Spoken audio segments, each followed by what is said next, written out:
اللهم صل على محمد وآل محمد اللهم صل على أعوذ بالله من الشيطان الرجيم بسم الله الرحمن الرحيم الحمد لله وكفى وسلام على عباده الذين اصطفى. پچھلی مرتبہ ہم نے ام الامراض جو تمام گناہوں کی جڑ تھی اس موضوع پر گفتگو کی تھی، اور آج اس ام الامراض کی جو جڑ ہے حب دنیا اس پر گفتگو کرنا. اچھا، ہوتا یہ ہے کہ جب بھی کوئی شخص تقوی کے میدان میں قدم رکھتا ہے اس کے سامنے اتنے گناہ نظر آتے ہیں کہ اس کو سمجھ نہیں آتا میں کس گناہ کو چھوڑوں، کیسے چھوڑوں، لاہ عمل نہیں طے کر پاتا. تو وہی ہے کہ اگر جڑ پہ حملہ کر دیا جائے بجائے کہ انسان شاخوں کو اور برگوں کو اور پتوں کو قطع کرے، جڑ سے ہی اس چیز کو ختم کر دیا جائے تو اس سے نکلنے والی جتنی شاخیں تھیں وہ سب بھی خود بخود ختم ہو جاتی ہیں. تو بہرحال اسی کے اندر ایک چیز یہ دنیا کی محبت بھی ہے جس کا صحیح مفہوم لوگ سمجھ نہیں پاتے. واعظین جو اس کی مذمت پہ آئیں تو اتنی مذمت کر دیتے ہیں کہ خود ان واعظ صاحب کے والد ماجد سے بھی وہ تقویٰ پیدا نہیں ہو سکتا، روح پہ دنیا نہیں نکل سکتی جتنا وہ بیان کر دیتے ہیں. اور اتنا نکالنا ایک عام شخص کے لیے نہ صرف یہ کہ واجب نہیں ہے، بلکہ اگر اس نے کچھ اس مقام کا وہ نہیں تھا اور اس نے اس طرح سے حب دنیا کو نکالنے کی کوشش کی تو ہو سکتا ہے کہ مختلف حرام کاموں میں وہ مبتلا ہو جائے. بہرحال اچھا، اس جو ہم نے اس کے اوپر ایک رسالہ بھی یعنی تحریر کے اندر آ چکا ہے،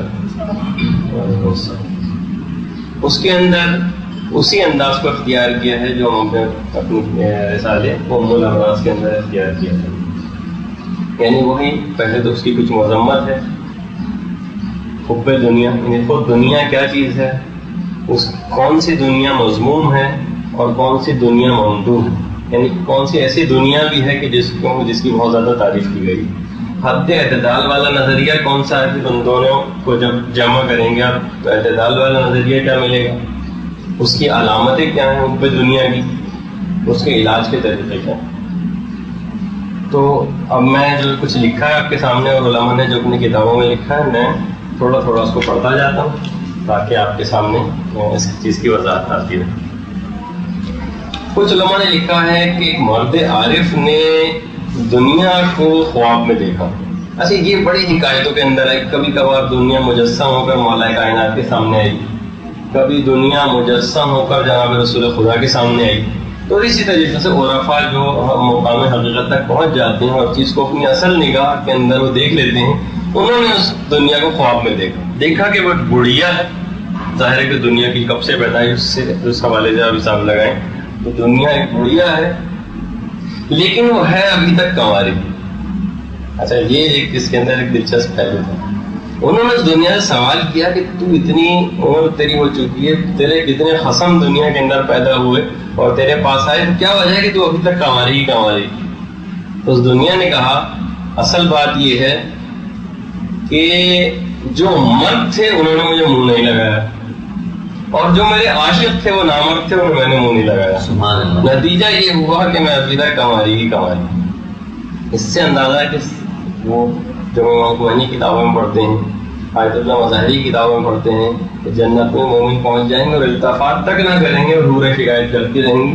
وہ ان قسم کے کیونکہ جو مرد تھے وہ اس کو منہ نہیں لگاتے اور جو اس کے عاشق تھے وہ سب کے سب نامرد تھے، انہیں پھر دنیا منہ نہیں لگاتی. تو بہرحال اس کے اندر ایک پہلی یہی حکایت لکھی. پھر کچھ علماء نے لکھا ہے کہ جب حضرت خاتم الانبیاء صلی اللہ علیہ وسلم مبعوث ہوئے تو شیطان کا پورا لشکر شیطان کے پاس جمع ہو گیا. اور روایت کے اندر کیا ہے میں آپ کو سناتا ہوں. اور کہنے لگا خدا نے ایک پیغمبر کو بھیجا ہے اور اس کی ایک امت بھی قرار دی گئی. شیطان سے کہا، اس کے لشکر نے. ابلیس نے کہا اپنے لشکر سے پوچھا کیا اس کی امت دنیا کو دوست رکھے گی؟ انہوں نے کہا ہاں. اس وقت ابلیس نے کہا مجھے کوئی پرواہ نہیں، وہ بت پرستی نہیں کرتے نہ کریں، میں رات دن ان کو ایسے مشغلے میں لگاؤں گا کہ وہ مال خلاف حق حاصل کر کے بیجا طور پر صرف کریں گے اور حقدار کو اس کا حق نہ دیں گے، بس ان میں اس مال کی وجہ سے میں خرابیاں پیدا کر دوں گا۔ اس کو بھی کوئی پرواہ نہیں رہی شیطان کو، اسے معلوم تھا کہ میں ایسا حب دنیا کے اندر لوگوں کو گرفتار کروں گا۔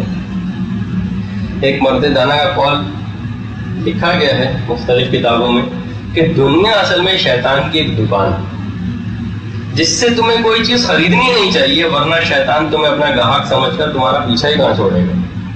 معلوم چل جائے کسی دکاندار کو کہ یہ خرید سکتا ہے اور اس کا شوق پایا جاتا ہے تو دیکھا کیسا پیچھا کرے گا کہ ہر صورت میں آپ تک اچھا سیلز مین ہوگا تو آپ کو خریدوا کر ہی دام دے گا۔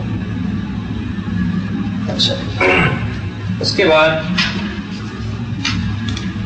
مولائے کائنات مولائے متقیان علی ابن ابی طالب علیہ السلام روایت میں ہے کہ ایک مرتبہ درہم اور دینار کو اپنے ہاتھ پر لے کر مولا نے رکھا اور اس کو مخاطب کر کے کہا کہ تو وہ چیز ہے کہ جب تک میرے ہاتھ سے باہر نہیں ہو جاتی مجھ کو فائدہ نہیں پہنچا سکتی۔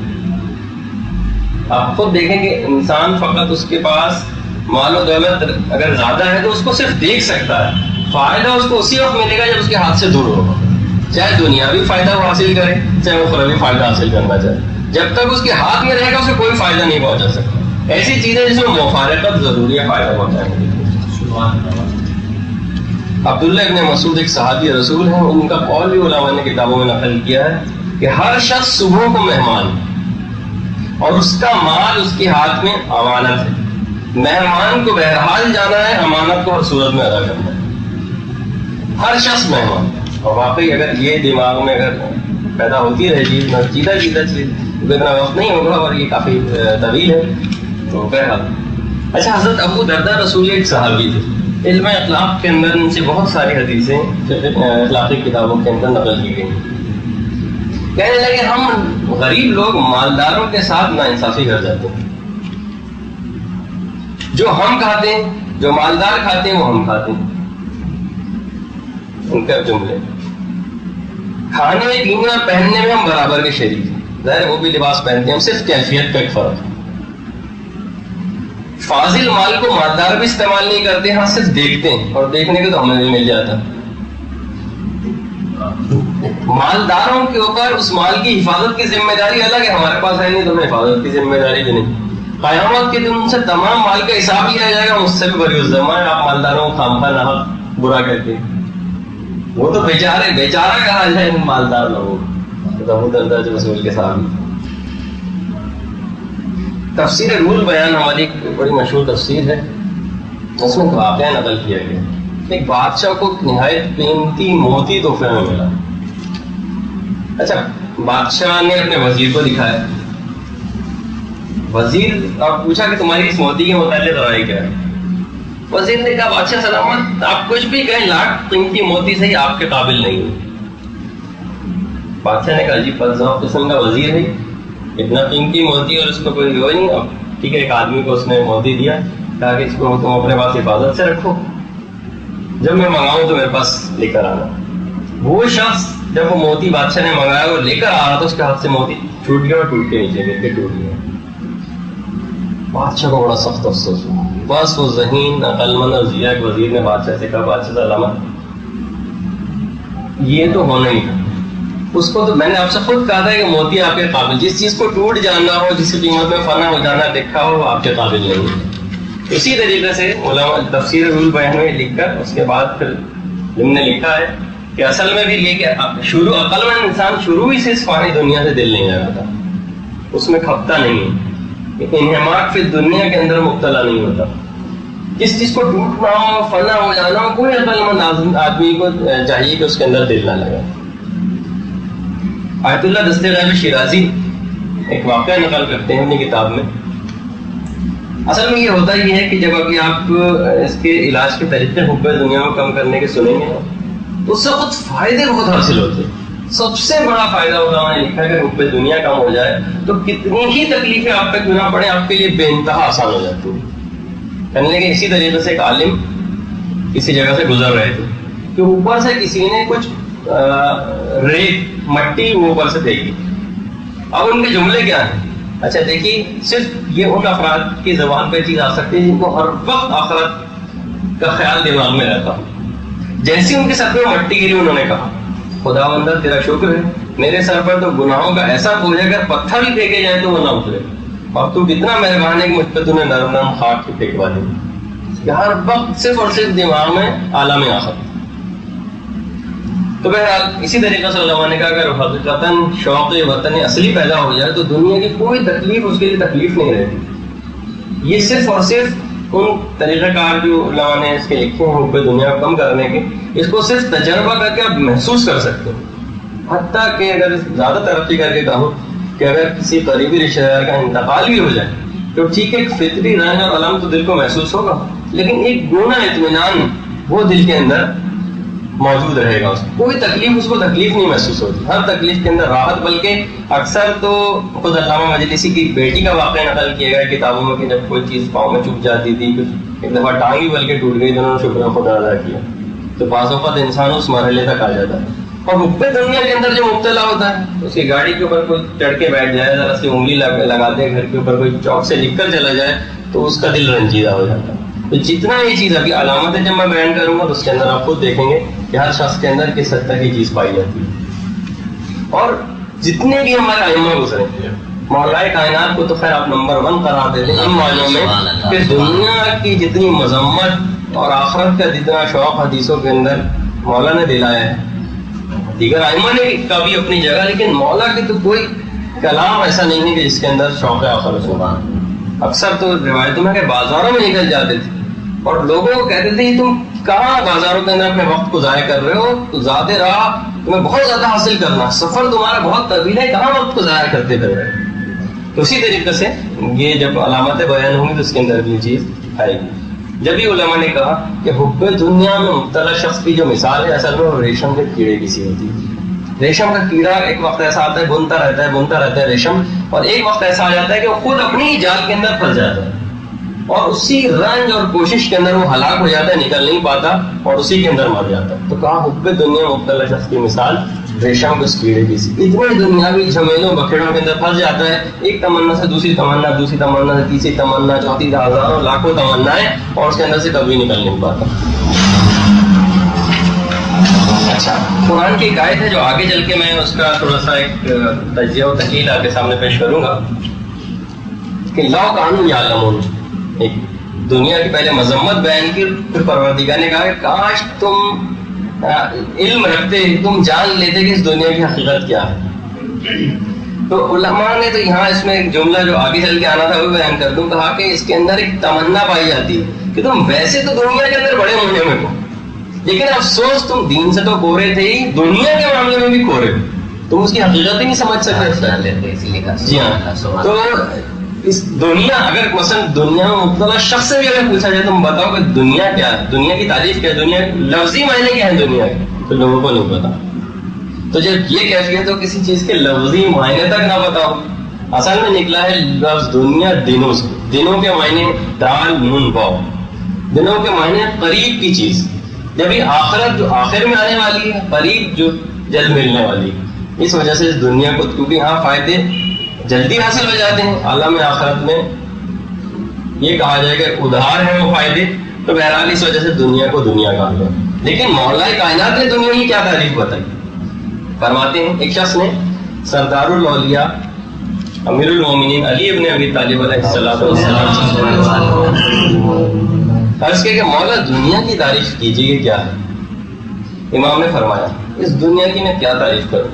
یہاں کوئی تندرست ہے تو بے فکر نہیں، بیمار ہے تو پریشان، جو محتاج ہے وہ غمگین، جو مالدار ہے وہ آفت میں مبتلا ہے. حلال سے پیدا کریں تو حساب دینا پڑے گا، حرام سے پیدا کریں تو عذاب ہوگا. دنیا کی میں کیا تعریف کروں؟ سبحان اللہ. محتاج ہو، غمگین ہو، صحت مند ہو، بیمار ہو، ہر صورت میں پریشانی. اور اسی وجہ سے کہا جاتا ہے کہ اصل میں ہماری اکثر گفتگو بھی ہوتی رہتی ہے کہ دنیا بھی جتنے تعلقات بھی ہیں یہ بھی بہرحال پروردگار عالم اور آپ کے درمیان ایک حجاب بنتے ہیں. یہ تعلقات جتنے زیادہ ہوتے چلے جائیں گے خواہ وہ اپنے بہت زیادہ قریبی رشتے داروں سے کیوں نہ سے. اس کی اچھا کیفیت بھی ہے کہ اس سے نکلیں کیسے. جب میں علاج بتاؤں گا نا کہ اس کو کم کیسے کریں اور کہاں آپ پر سے اس کا معاملہ اٹھا لیا جائے گا, وہ بھی کچھ ایسے پوائنٹس ہیں اس کے اندر. کہ ٹھیک ہے اولاد کی محبت, کون کہہ رہا ہے کہ آپ اولاد کی محبت کو ختم کر دیں. احب الیکم من اللہ, یہ قرآن کی آیت ہے. خدا اور رسول کی محبت سے زائد نہیں ہونی چاہیے. یعنی جو ہے نا, ابھی میں آگے چل کے آیت بھی پیش کروں, احب الیکم من اللہ و رسولہ, خدا اور اس کے رسول کی محبت سے بڑھنی نہیں چاہیے ان کی محبت, اولاد کی, والدین کی, مال و دولت کی, دنیاوی تعلقات کی. جہاں یہ بڑی بس وہاں سے خرابی ہوئی. بلکہ اگر برابر بھی رہے وہ بھی بظاہر تو اتنی پسندیدہ نہیں ہے. اور اگر خدا کی محبت اشد حب للہ, یہ تو قرآن کی ایک آیت ہے, جو حب خدا ان میں بس شدید ہو جائے چاہے. اچھا علماء نے اس کی ایک مثال بھی لکھی کہ دیکھیے جس طریقے سے جب صبح ہوتی ہے, آفتاب طلوع کرتا ہے تو ستاروں کی روشنی مدھم پڑ جاتی ہے, بلکہ نظر ہی نہیں آتی اگرچہ ستاروں کی روشنی موجود رہتی. لیکن آفتاب طلوع ہو گیا, اس کی روشنی اتنی زیادہ ہو گئی تو کہا بس دنیاوی تعلقات بھی ایسے ہونے چاہیے کہ جب آپ کے دل میں محبت الہی کا سورج طلوع ہو تو اگرچہ دنیاوی تمام تعلقات کی محبت دل میں رہے گی, لیکن ستاروں کی معنی مان پڑ جائے گی. اس کے معنی یہ ہوئے کبھی بھی دنیا اور آخرت میں, اب یہ آگے چل کے ایسے علاج میں آنے والی چیز کہ دنیا اور آخرت میں کبھی ٹکراؤ ہو جائے تو یہاں آپ کے اصل میں ایمان کا اور حب دنیا آپ میں پائی جاتی ہے یا نہیں پائی جاتی, اس کا فیصلہ ہوگا. کہ اگر دنیا اور آخرت میں ٹکراؤ ہو جائے, حکم خدا کچھ اور ہو, اولاد کی محبت مثلا کچھ اور کہہ رہی, اور آپ وہاں اولاد کی محبت کو لے لیں, وہاں دنیاوی تعلقات کو لے لیں. کسی جگہ ہمیں بالمعروف کرنا واجب تھا, آپ نے کہا تو میرا بہت سا بھی سوچ کے رک گئے, مثلا اس سے ہو سکتا ہے مجھے مالی فائدہ پہنچ سکتا تھا, نہ ملے. اب اس کا مطلب ہے کہ حب دنیا کی محبت آپ میں زیادہ ہے. اکثر اسے کچھ پہچان کے طریقے بھی. تو بہرحال لیکن جب عشق آفتاب الہی طلوع ہوگا تو اگر دنیا کی محبت ختم کرنے کو نہیں کہا, بس کہا ہے کہ احب الیکم من اللہ و رسولہ, ان کی محبت سے بڑھنے نہیں چاہیے. بس دیکھ لیں گے جہاں اس کا پہچان کا طریقہ کیا ہے. جب دونوں میں ٹکراؤ ہو جائے تو آپ کس کی محبت کو لیتے ہیں, اس سے آپ کو اندازہ کرنا پڑے گا. خیر, امام جعفر صادق علیہ السلام فرماتے ہیں جو شخص صبح و شام اس حالت میں کرے کہ اس کا سب سے اہم مقصد دنیا کا حصول. مثلا جب آپ اٹھتے ہیں تو آپ کا اس دن کا ٹارگیٹ کیا ہے, سب سے اہم مقصد اگر دنیا کا حصول ہے تو خدا اس کی دونوں آنکھوں کے درمیان فقر و ناداری لکھ دیتا ہے, اس کے سارے کام بگاڑ دیتا ہے. اپنی قسم میں اپنی قسمت میں لکھے گئے کے علاوہ اس کو دنیا سے کچھ نہیں ملتا. اور وہ شخص جو اس حالت میں صبح کرے کہ اس کا سب سے اہم مقصد آخرت ہے, اٹھے کہ نہیں آج مجھے آخرت کے لیے کوشش کرنا ہے, تو خدا اس کے دل میں مالداری اور بے نیازی عطا فرما دیتا ہے اور اس کے تمام کاموں کو پورا کر دیتا ہے. مولا کائنات ایک اور مقام پر فرماتے ہیں اگر انسان اپنی آنکھوں سے دیکھ لیتا کہ موت کس طرح تیزی سے اس کی طرف چلتی ہوئی آ رہی ہے تو اس کی ہزاروں خواہشات دنیا فنا ہوتی ہے. بس ہمیں وہ نظر نہیں آ رہی لیکن وہ چلتی ہوئی تیزی کے ساتھ آ رہی ہے آپ کی طرف. اگر کوئی ایسا کیمرہ ہوتا, کوئی ایسی چیز ہوتی کہ آپ دیکھ لیتے تو ہزاروں خواہشات دنیا اپنی فنا کر کے رکھ دیتا. اچھا اسی طریقے سے میں ایک سورہ حدید کی ایک آیت کا ترجمہ آپ کے سامنے پیش کر رہا ہوں کہ دیکھیے پروردگار عالم, روایتوں میں بھی ملتا ہے کہ واحد دنیا وہ چیز ہے کہ پروردگار عالم نے اس کو پیدا کرنے کے بعد کبھی اس پہ نظر التفات نہیں ڈالی. یہ دنیا جو مضمون دنیا کی بات ہو رہی ہے, مندوب ابھی میں آگے چل کے تذکرہ کروں گا. تو سورہ حدید میں پروردگار عالم ارشاد فرماتا ہے ترجمہ, آگاہ ہو جاؤ کہ دنیا کی زندگی مشغولیت, دل بہلاوا, جھوٹی آرائش, مال و اولاد کی کثرت پر تمہارا آپس میں فخر کرنا اور جھگڑتے رہنا, دنیا کی حقیقت بس صرف یہ ہے. اس کی مثال بارش جیسی کہ اس سے نباتات کا اگنا عجیب سا لگتا ہے, پھر وہ لہلہانے لگتی ہے, اس کے بعد تم اس کو زرد ہوتے ہوئے دیکھتے ہو, پھر وہ چرمور ہو کر رہ جاتی ہے. سبحان اللہ سبحان اللہ. مگر عالم آخرت میں دنیا طلبوں کے لیے عذاب ہے اور مومنوں کے لیے اللہ کی رضامندی اور بخشش ہے. پر جان رکھو کہ دنیا کی زندگی دھوکے اور بہلاوے کے سوا کچھ نہیں. آیت نمبر 20 سورہ حدید. اتنی واضح سبحان اللہ کہ اس سے زیادہ کیا ہے کہ بس زمین سے کوئی چیز ہوگی, بارش ہوئی اس کے اوپر کچھ اگا، تھوڑے دن میں چرمو رکے ختم ہو گئے. آپس میں جھگڑتے رہنا، مال اولاد کی کثرت، چھوٹی چھوٹی باتوں کے بعد لڑنا جھگڑنا، یہ بس یہ دنیا کے اصل عقیدہ ہے. اور دنیا طلبوں کے لیے آخرت میں عذاب ہی عذاب. اچھا اس کے مقابلے میں ممدوح دنیا کیا ہے؟ رابی نے امام جعفر صادق علیہ السلام سے مولا ہم دنیا سے محبت کرتے ہیں. امام نے فرمایا تم اس مال و دولت کو جو دنیا سے حاصل کرتے ہو کس کام میں لاتے ہو؟ کہا مولا ہم اس سے شادی کرتے ہیں، حج بجا لاتے ہیں، محتاجوں کو کھانا کھلاتے ہیں، مومن بھائیوں کی مدد کرتے ہیں اور رائے خدا میں صدقہ دیتے ہیں. تو امام نے فرمایا حب دنیا نہیں حب آخرت. اللہ اکبر. اعتدال بھی ہے اس کے اندر. ایک شخص مولا کائنات کے سامنے دنیا کی مذمت کر رہا تھا.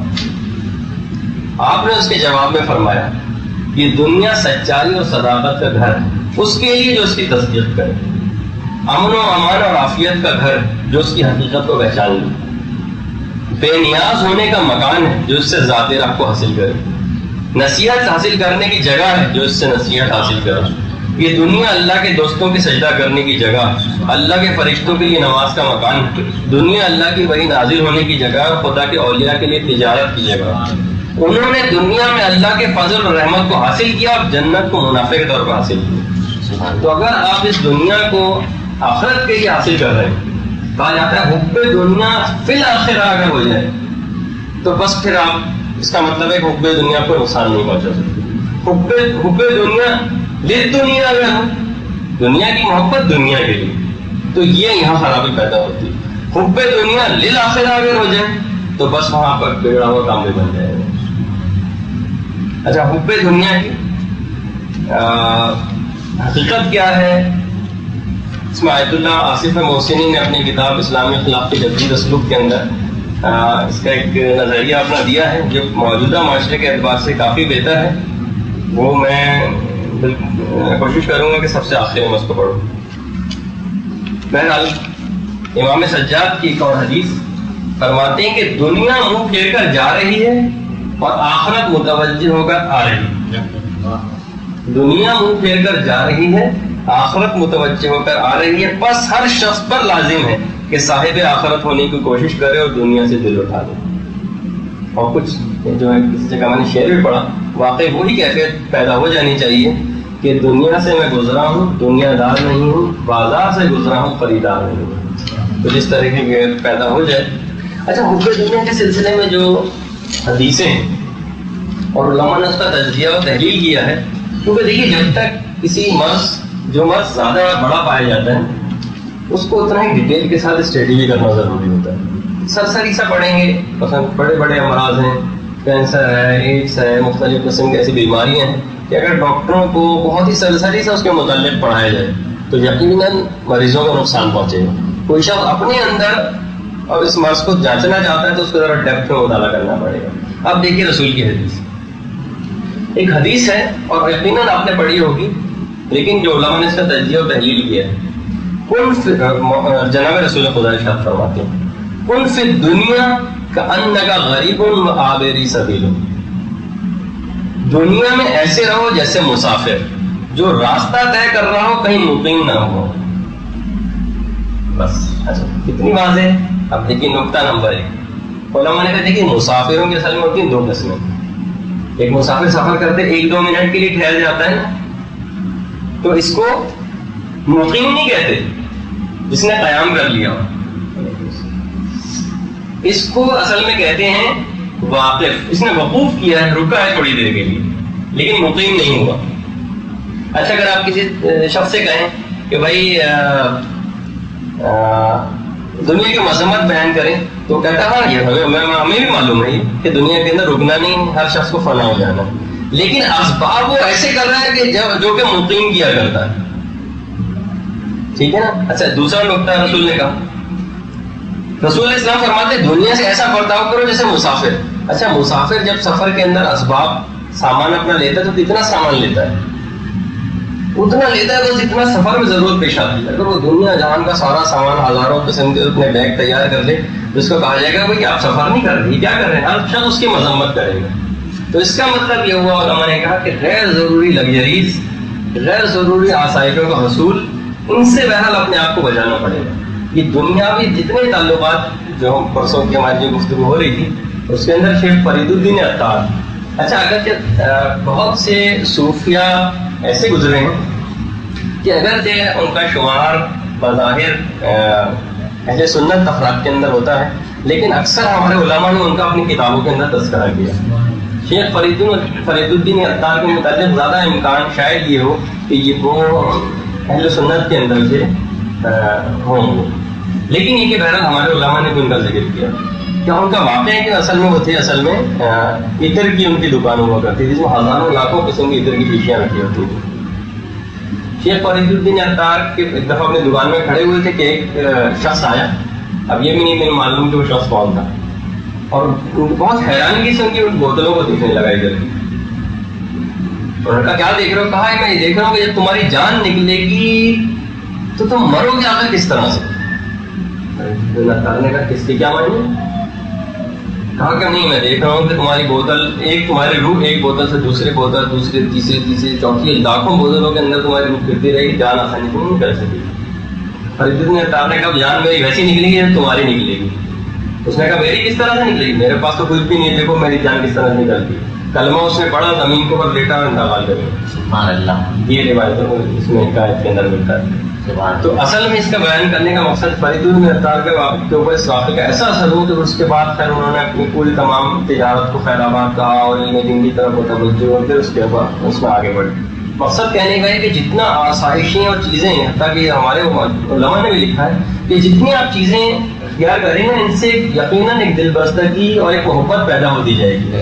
اور پھر جب فرشتہ ملک الموت وہ آپ کی روح قبض کرنے کے لیے آئے گا تو اس وقت جو آپ کی دنیاوی تعلقات آپ نے اس حد تک پیدا کر لی ہیں، اس وقت ایک ایک چیز آپ کو یاد آئے گی اور معلوم ہوگا کہ اس وقت مجھے اس کھینچ کے سے جدا کیا جانے والا ہے. بس اس کشمکش میں کہ آپ اس دنیا میں رہنا چاہتے ہیں، فرشتہ آپ کو گھسیٹ کر لے جانا چاہتے ہیں، اس کشمکش میں ایمان آپ سے نکل جائے گا. تو جب بھی علماء نے کہا جب بھی آپ دیکھتے ہیں کہ جن کا مقام بہت زیادہ بلند ہوتا جاتا ہے وہ آسائش دنیا سے اتنا ہی اپنے آپ کو کنارہ کش کرتے رہتے ہیں. لاکھ آپ کہیں کہ ٹھیک ہے کوئی حرام تو نہیں ہے کہ ہمارے پاس اتنی اگر آسائشوں کو حصول کر رہا ہے، حرام تو نہیں ہے، لیکن اس میں خطرات بہت زیادہ بڑھتے چلے جاتے ہیں. ٹھیک ہے اب تک جتنی آسائشوں کو حصول کر رکھو، لیکن جب بھی انسان متوجہ اگر ہو جائے تو اسے چاہیے کم سے کم لگژریز اور ضرورت سے زائد کے اوپر کی طرف نہ جائے. بہرحال تو اس میں رسول کے دنیا سے ایسا برتاؤ کرو جیسے مسافر، تو مسافر کا بھی غیر ضروری چیزیں اپنے ساتھ میں رکھتا ہے. اچھا تیسرا نقطہ، اچھا دیکھیے رسول کی بھی بلاغت. رسول نے یہ نہیں کہا، جملہ کیا ہے، کن فی دنیا کا انکا غریب، دنیا میں ایسے رہو جیسے مسافر رہتا ہے. علماء نے کہا یہ نہیں کہا رسول نے کن فی دنیا غریبا، دنیا میں غریب بن کر رہو، یہ نہیں کہا. اس کا مطلب آپ کچھ بھی اپنے پاس نہ رکھو، یہ نہیں کہا، بلکہ کہا مثل مسافر کے رہو، بالکل ہی مسافر نہ بن جاؤ. تو پھر تو آدمی سوچتا ہے سب چیزیں بیچ بات کے، بس مسافر کیا کرتا ہے ایک یا دو وقت کا کھانا اپنے ساتھ رکھتا ہے.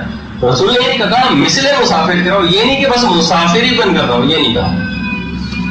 تو بہرحال علماء نے یہی کہا کہ بہت زیادہ جس سے کہ اس میں علماء نے لکھا ہے اپنی کتابوں میں کہ اصل میں مرد عورتوں میں بہت شدید تر پایا جاتا ہے کہ جہاں مثلا ان کو بازار کے اندر کوئی چیز نظر آئی فوراً، چاہے ان کے پاس 10 ایسی چیز ہو، بس ذرا سی کوئی نئی چیز نظر آ جائے تو فوراً اس 11ویں چیز کے اوپر بھی ان کا دل چاہنے لگتا ہے 10 چیزیں جب تک ان کے پاس اس طرح کی موجود ہوتی ہے. اور اسی وقت جملہ جو عالم کا ہے لیکن ان کی رال ڈبکنے لگتی، ٹھیک ہے نا. اور جیسے ہی ان کے کوئی نئی چیز نظر آتی پرانی چیز فوراً ان کے دل سے اتر جاتی. اور گھر کے اندر علماء نے لکھا کہ آپ معلوم کریں دیکھیں تو کتنی ایسی فضولیات چیزوں کا اپنے انبار گھر کے اندر جمع کر رکھا ہے، گھر والوں کو بھی نہیں پتا کہ ہمارے گھر کے اندر کیا کیا چیز ہے. جبکہ یہ چیزیں کیا ہیں جو زائد تھیں ان کو عالم آخرت کو اس گھر کے طرف منتقل کر دینا چاہیے. اس کا کیا طریقہ ہے جو آگے چل کر آئے گا.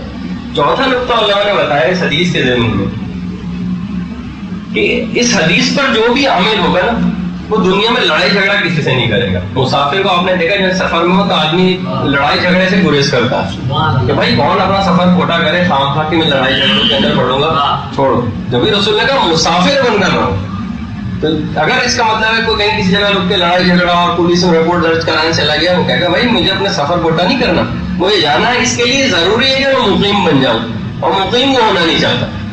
اس نے وقوف ضرور کیا ہے تھوڑا سا وہاں پہ، لیکن مقیم نہیں ہوا. میں نے کہا نا مسافروں کی دو قسمیں، جو چلتے جاتے ایک جگہ تھوڑی دیر کے لیے رک گیا ہو اسے کہتے ہیں نا وقوف کیا ہے، مقیم نہیں ہوا ہو. مقیم تو کہتے ہیں 8 10 12 15 دن اگر کسی شہر کے اندر ہو تو کہا جائے گا کہ مقیم ہوا. اچھا یہ بھی علماء نے کہا کہ رسول کی بلاغت پھر دیکھیے. رسول کہتے تھے کن فی الدنیا کأنک مسافر، دنیا میں ایسے رہو جیسے مسافر. کہا نہیں، غریب اس مسافر کو کہتے ہیں جو بے یار و مددگار.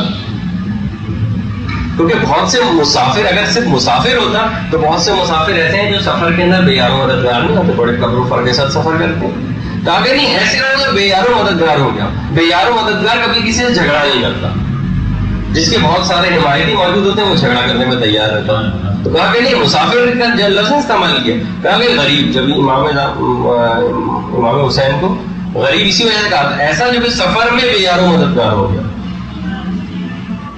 اچھا پھر اگلا دیکھیے، اگر کوئی علماء نے چھٹا نقطہ لکھا ہے، اگر کوئی مسافر سفر میں کسی سرائے ہوٹل میں قیام کرے اور اپنا سارا سرمایہ اس سرائے ہوٹل کی تزئین و آرائش میں لگا دے، اس کو عقلمند کہا جائے گا کہ بھائی تم تو تھوڑے دنوں کے لیے تم نے 1 یا 2 دن کے لیے اس ہوٹل کے اندر قیام کیا تھا، اسے فکر ہو گئی پردے صحیح نہیں، پردے بدلوانے شروع کر دیے. اس میں کارپیٹ اچھا نہیں پسند نہیں آ رہا، کارپیٹ بدلوانا شروع کر دیا، اپنا سارا سرمایہ اس کی تزئین و آرائش میں لگا دیا. تو صرف کون شخص عقلمند کہے گا؟ بس دنیا کی مثال بھی ایسی کہ تم نے اپنا سارا سرمایہ اس کی تزئین و آرائش میں لگا دیا، چند دن رہنا ہے. 7واں نقطہ، مسافر کو خاص سفر میں کتنی آسائش اور سہولتیں کیوں نہ دے دی جائے، اس سرائے ہوٹل میں اس کا دل وہاں کبھی نہیں لگتا. جبکہ علماء نے کہا یہ جو روایت ہے نا، دنیا سجن المومن، دنیا مومن کے لیے جیل خانہ ہے. اس کے یہ معنی نہیں ہے کہ اس کو بہت تکلیف ہے، کیونکہ بہت سے مومن دنیا میں ایسے رہتے ہیں انہیں کوئی تکلیف نہیں ہوتی، بلکہ کہا جیل خانہ کتنا ہی حسین اور آسائش کیوں نہ بنا دی جائے، وہ اس کا دل اس میں کبھی نہیں لگتا. تو ان معنوں میں کہ مومن کا دل کبھی یہاں پر نہیں لگے گا. ٹھیک ہے نا، کیونکہ اگر تزئین و آرائش کے اندر، جیل کی تزئین و آرائش میں اگر کوئی شخص لگ جائے تو وہ بھی بیوقوفی. پھر فرماتے ہیں کہ دنیا میں مسافر کی طرح رہنے والے دنیاوی ساز و سامان کا کبھی اترایا نہیں کرتے. علماء نے لکھا کہ مثلاً سفر میں اگر آپ کسی جگہ جائیں اور کسی ہوٹل میں بہت بہترین قسم کا بستر آپ کو مل جائے تو کیا کوئی مسافر اس کو اتراتا ہے؟ اسے معلوم ہے کل تو مجھے چھوڑ کے چلے جانا ہے، کبھی نہیں اتراتا اس کو. تو کہا کہ بس یہاں تھوڑا سا مال و دولت ہے، آپ نے اترانا شروع کر دیا. ہمیشہ یہ سوچ کے رہے کہ ہم مسافر کی طرح سے. دیکھیے اسی حدیث میں کتنے نقطے ہیں. 9واں نقطہ، مسافر سفر میں ہمیشہ منزل مقصود کو مد نظر رکھتا ہے، اور ہر وہ چیز جو اس کے سفر میں رکاوٹ پیدا کرے اسے بڑی دل برداشت اور کفت ہوتی ہے. ٹرین اگر کسی کی لیٹ ہو جائے دوسری ٹرین کرنے کی کوشش کرتا ہے، گاڑی خراب ہو جائے دوسری گاڑی لینے کی کوشش کرتا ہے. ہر وہ چیز جو اس کے سفر میں کمی کا، نقصان کا، دیر کرنے کا باعث بنے اس کو ناگوار گزرتی. تو کوئی ایسی مشغولیت دنیا کے اندر نہیں رکھنی چاہیے جو عالم آخرت کا جو سفر ہے اس کو طویلی تر کرتا ہے. ہر آدمی چاہتا ہے کہ میں منزل مقصود پہ جلد سے جلد پہنچ جاؤں. اچھا علماء نے اس میں ایک اور مثال لکھی ہے کہ سفر جتنا طویل ہوگا اور جتنا دشوار ہوگا، اور اس کے باوجود اگر کوئی شخص اپنی گاڑی بار بار خراب کر دے، بے احتیاطی سے چلائے، بار بار ایسے رستے کے اوپر لے کر جائے گا ٹائر پنکچر ہو جائے، تو کیا یہ شخص کبھی منزل مقصود پر پہنچ سکے گا؟ یہ کولو کے بیل کی طرح سے ہو جائے گا کہ بس جو کولو کا بیل سارے وقت چکر لگاتا رہتا ہے گول گول اور سوچتا ہے کہ پتہ نہیں میں نے کتنا سفر طے کر لیا، معلوم چلا کہ تم گول گول وہیں کھڑے ہوتا ہے. بلکہ علماء نے کہا کہ مسافر تو سفر میں کم سامان رکھنے کی کوشش کرتا ہے، تم نے زیادہ سامان رکھا بلکہ گناہوں کا بار اور اپنے کندھے پہ ڈال لیا، اور بیل کی طریقے سے تم ایک ہی جگہ گھومے چلے جا رہے ہو تو عالم آخرت سے سفر کہاں طے کیا. تو بہرحال تم پھر دنیا کا انّا کا غریب، اس کی بہت مفہوم ہیں، بہت سی چیزیں ہیں، بڑے نقطے ہیں. مسافر سفر کے اندر کیا کیا کرتا ہے وہ اگر آپ مد نظر رکھیں تو خود واضح ہو جائے گی دنیا کی حقیقت. دوسری حدیث، بس اس کے بعد میں علامتیں بتاؤں گا حب دنیا کے، پھر اس کا علاج. الدنیا دارو من لا دار لہو ولا یجمع من لا عقل لہو. دنیا گھر اس شخص کا ہے جس کا کوئی گھر نہ ہو، اور اس کو وہی جمع کرے گا جس کے پاس عقل نہ. رسول کی حدیث. اچھا علماء نے کہا ہم مان لیتے ہیں کہ دنیا آپ کا گھر ہے. گھر کی تعریف کیا ہے؟ گھر کی تعریف یہ ہے کہ جو آپ کا اپنا ہو اور اس میں سے کوئی آپ کو نکال نہ سکے. یہ میرا ماننے سے کوئی دوسرا نہیں لے سکتا. دنیا اگر آپ کا گھر ہے تو کیا وجہ ہے کہ جب فرشتہ آخرت آتا ہے تو آپ کو ڈنڈا ڈولی کر کے قبر میں پھینک دیا جاتا ہے. گھر تو وہ ہے جس کو کوئی نکال نہ سکے وہاں سے, مال تو وہ ہے جس کو کوئی چھین نہ سکے آپ سے. اس کا مطلب یہ کہ نہ مال آپ کا تھا, نہ اولاد آپ کی تھی, نہ یہ دنیا آپ کی تھی, جب بھی ڈنڈا ڈولی کر کے اس طرح سے پھینک دیا. اچھا پھر دوسرا نقطہ, اس کو وہی جمع کرے گا جس کے پاس عقل نہ ہو. لوگ علماء نے کہا اگر کوئی شخص پرائی چیزیں جمع کرنا شروع کر دے تو کیا کوئی شخص کو عاقل کہے گا؟ ہر شخص پکڑ کے جوتے لگائے گا, اس کی آپ چیزیں جمع کر, دوسروں کی چیزیں جمع کرنے لگے تو اس کو وہی جمع کرے گا جس کے پاس عقل نہ ہو. تو علماء نے بہرحال یہی لکھا بعد میں کہ اصل میں ہر شخص جو ہے نا,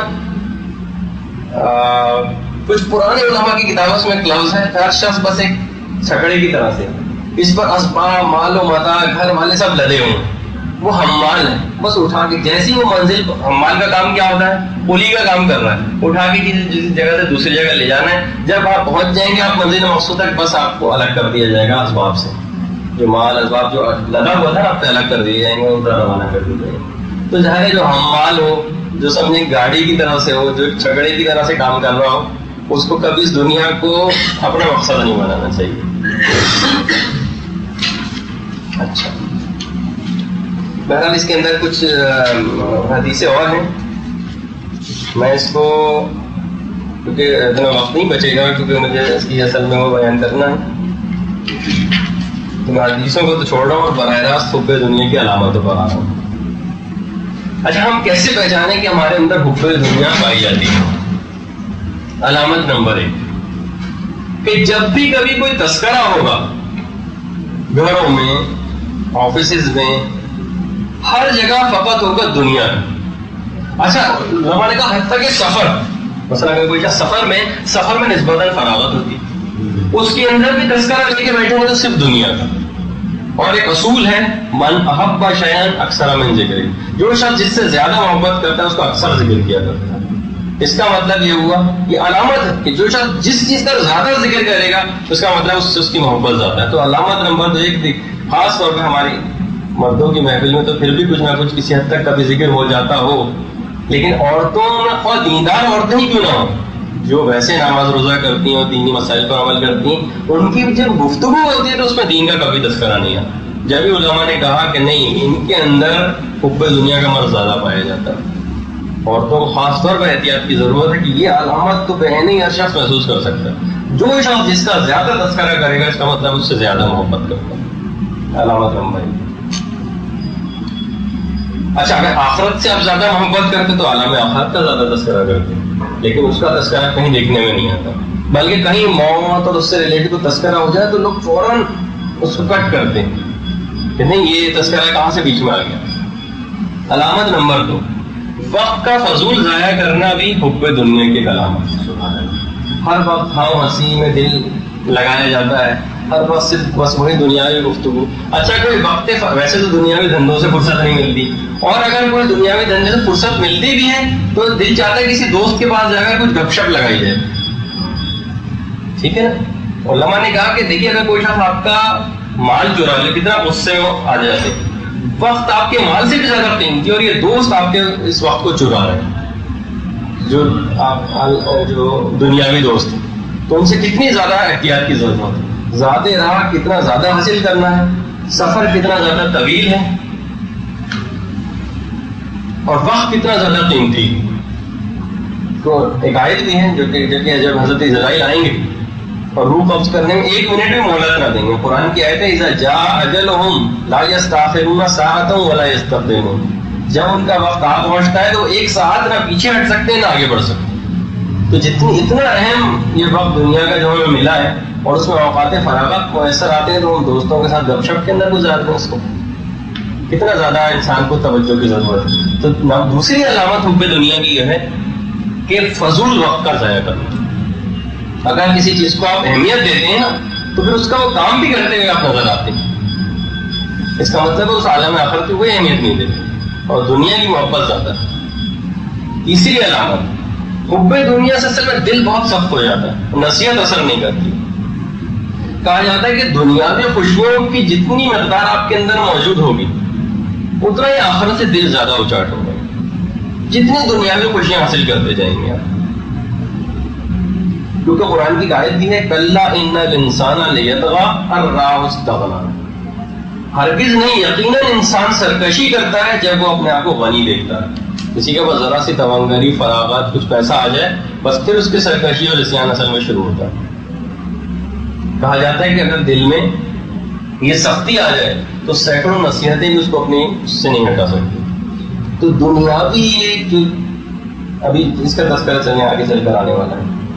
علامت نمبر 4 روپے دنیا کی، ہر وقت بس دنیا ہی کی فکر دماغ میں سوار رہتی ہے. اکثر طالب دنیا رات بھر جاگتا ہے دنیا کے لیے. علماء نے لکھا ہے اس کے لیے کام کرتا ہے حتیٰ کہ نماز فجر تک قضا کر دیتا ہے دیر سے سونے کی وجہ سے. دنیاوی کاموں میں دل کھول کر سرمایہ کاری کرتا ہے اور آخرت کے کاموں میں پیسہ خرچ نہیں کرتا. دنیاوی معاملات میں انتہائی چستی کا مظاہرہ کرتا ہے اور آخرت کے معاملے میں ہمیشہ سست اور کاہل بن جاتا ہے. دنیاوی معاملات میں انتہائی زیرک، عقل مند ہوتا ہے. کوئی بھی چیز آپ پوچھیں تمام ڈیٹیل اور جزیات کے ساتھ بتا دیتا ہے. اور مثلا کبھی فقہی احکام کو سمجھنے میں کن ذہن غبی اور بیوقوف سا بن جاتا ہے کہ بھائی ہمیں تو سمجھ نہیں آ رہا کہ یہ کیا مسئلے ہیں. راہ خدا میں خرچ کرنے میں کنجوسی برتتا ہے، شہوت رانی اور دنیاوی امور میں بے حساب دولت لٹاتا ہے.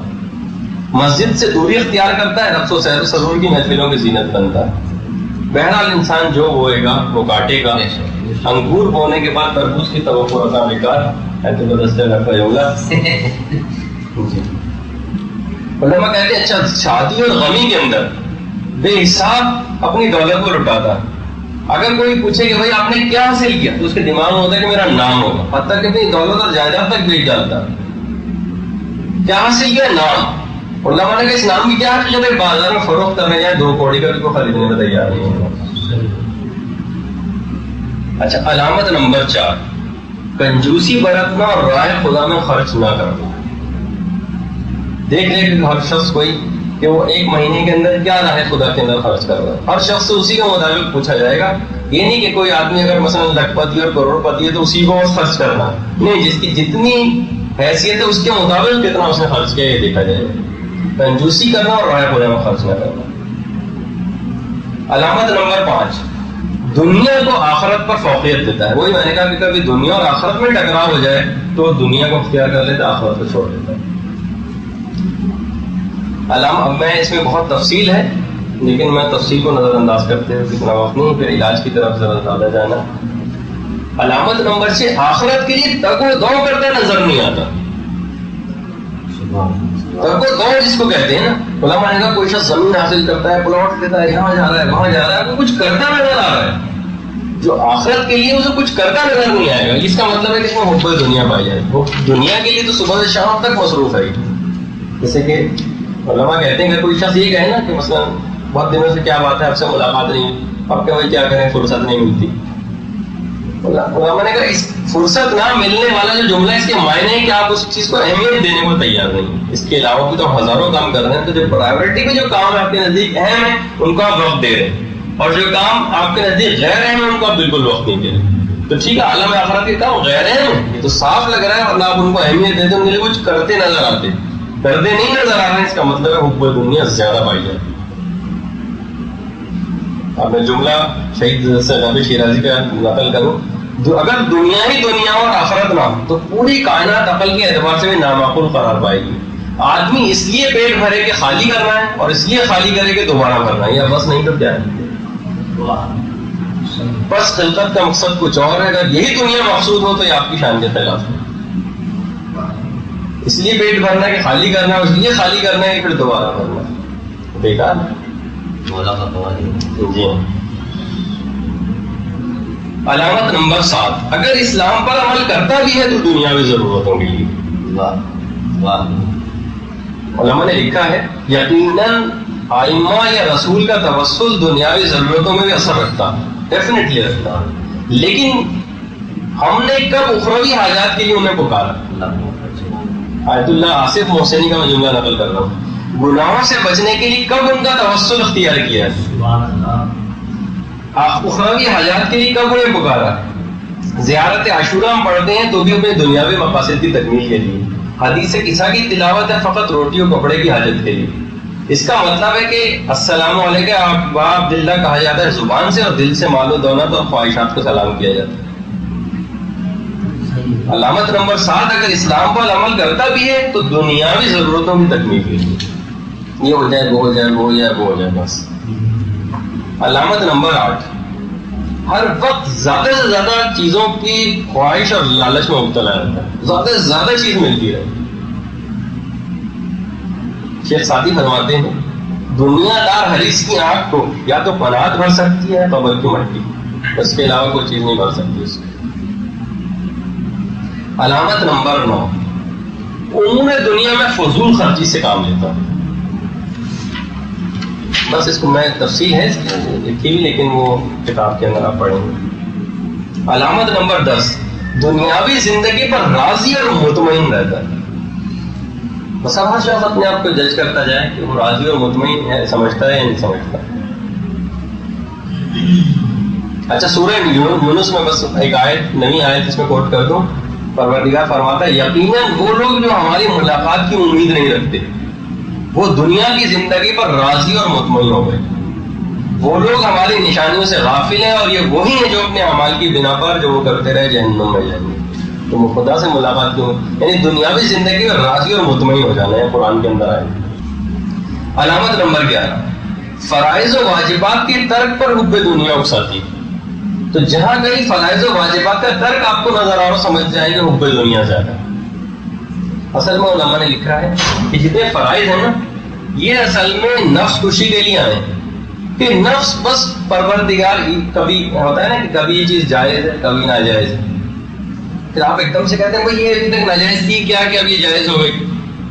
بس یہ اصل میں آپ کے نفس کو جب یوں کرنا ہے پلٹنا ہے، بس جس طریقے سے روبوٹ کو ہلایا جلایا جاتا ہے اس طرح مرضی پروردگار میں ڈھل جائے. مقصد اس کا یہ، یقیناً اس کے اندر حکمتیں اور ہوں گی، لیکن ایک ضرور ہے کہ آپ کے سرکش نفس تابع ہو جائے. جس طرح کہا جاتا ہے کہ فرشتے کبھی نافرمانی کا ارادہ تک نہیں کرتے، بس انسان کے نفس کو بھی خدا ایسا چاہتا ہے کہ ایسا ہو جائے، جیسا مرضی پروردگار ہو بس ویسا ہو کرے. تو بہرحال کہیں بھی اگر آپ کو فرائض و واجبات کا ترک نظر آ رہا ہے نا، اس کا مطلب ہے کہ حب دنیا اس میں زیادہ پائی جاتی ہے. علامت نمبر 12، ڈرتا ہے کہ اس کی اولاد اس کے مرنے کے بعد فقیر و غریب ہو جائے گی، تو زیادہ سے زیادہ اس کے لیے دنیا حاصل کرنے کی کوشش کرتا چلا جاتا ہے. یہ جمع کر لوں وہ جمع کر لوں، اور عورت اپنی اولاد کے لیے آگے چل کر چیز کام آئے گی، آسائشیں اولاد کے لیے جمع کرتا چلا جاتا ہے. اور کہا کہ کچھ اس طرح کی مزداق بن جاتا ہے جو فرعون سے مماثلت کی علماء نے.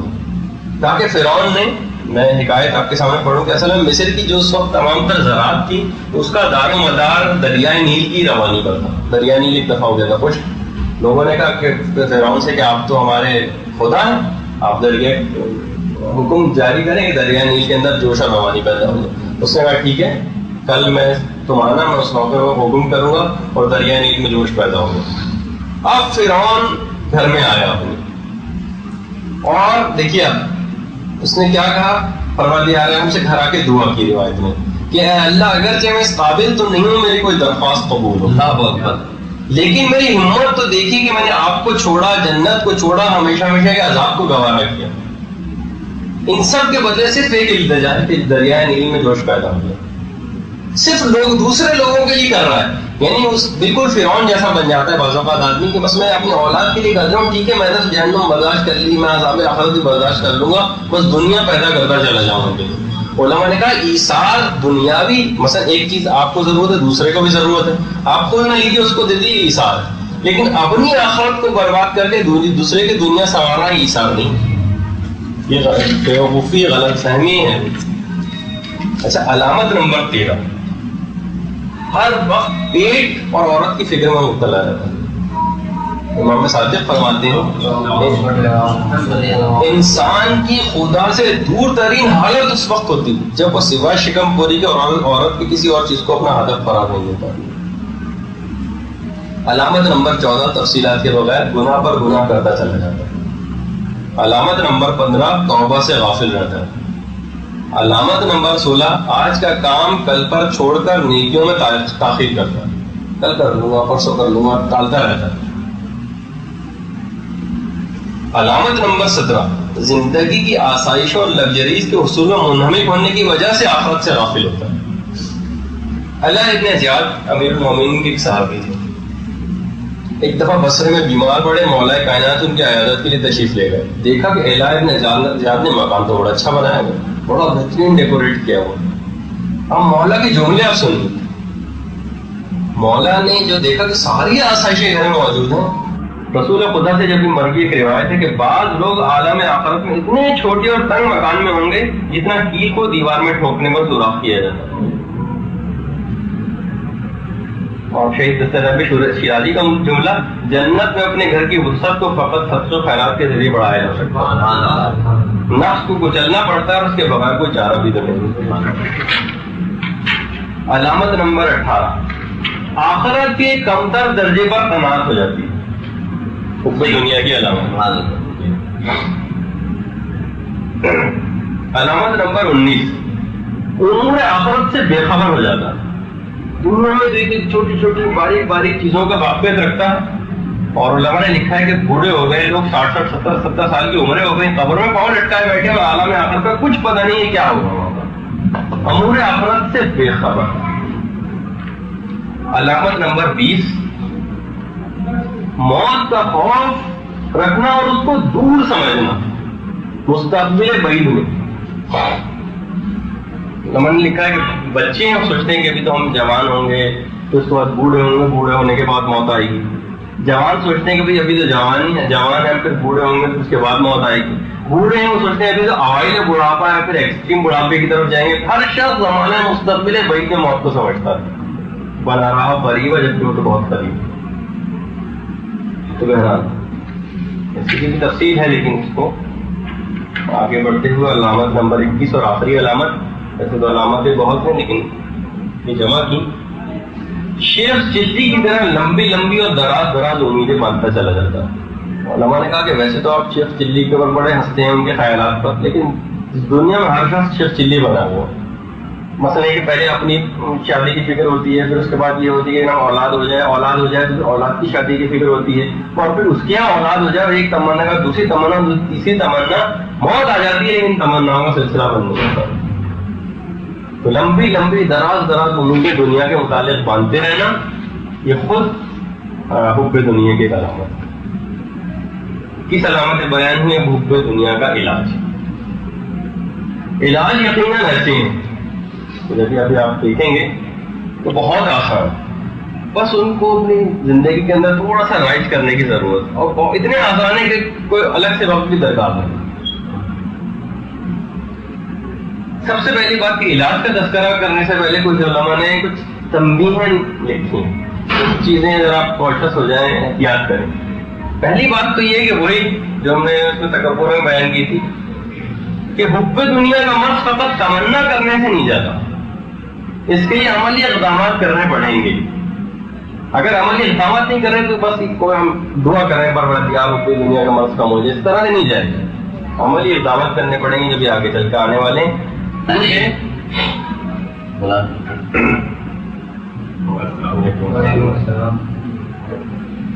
اچھا، اس میں نہج البلاغہ میں مولانا امیر المومنین کا ایک فرمان بھی ہے، میں اپنے نفس کو ریاضت کے ذریعے آراستہ کرنے کی فکر میں لگا رہتا ہوں تاکہ یہ قیامت کے دن محشر کی ہولناکیوں سے امان میں رہے۔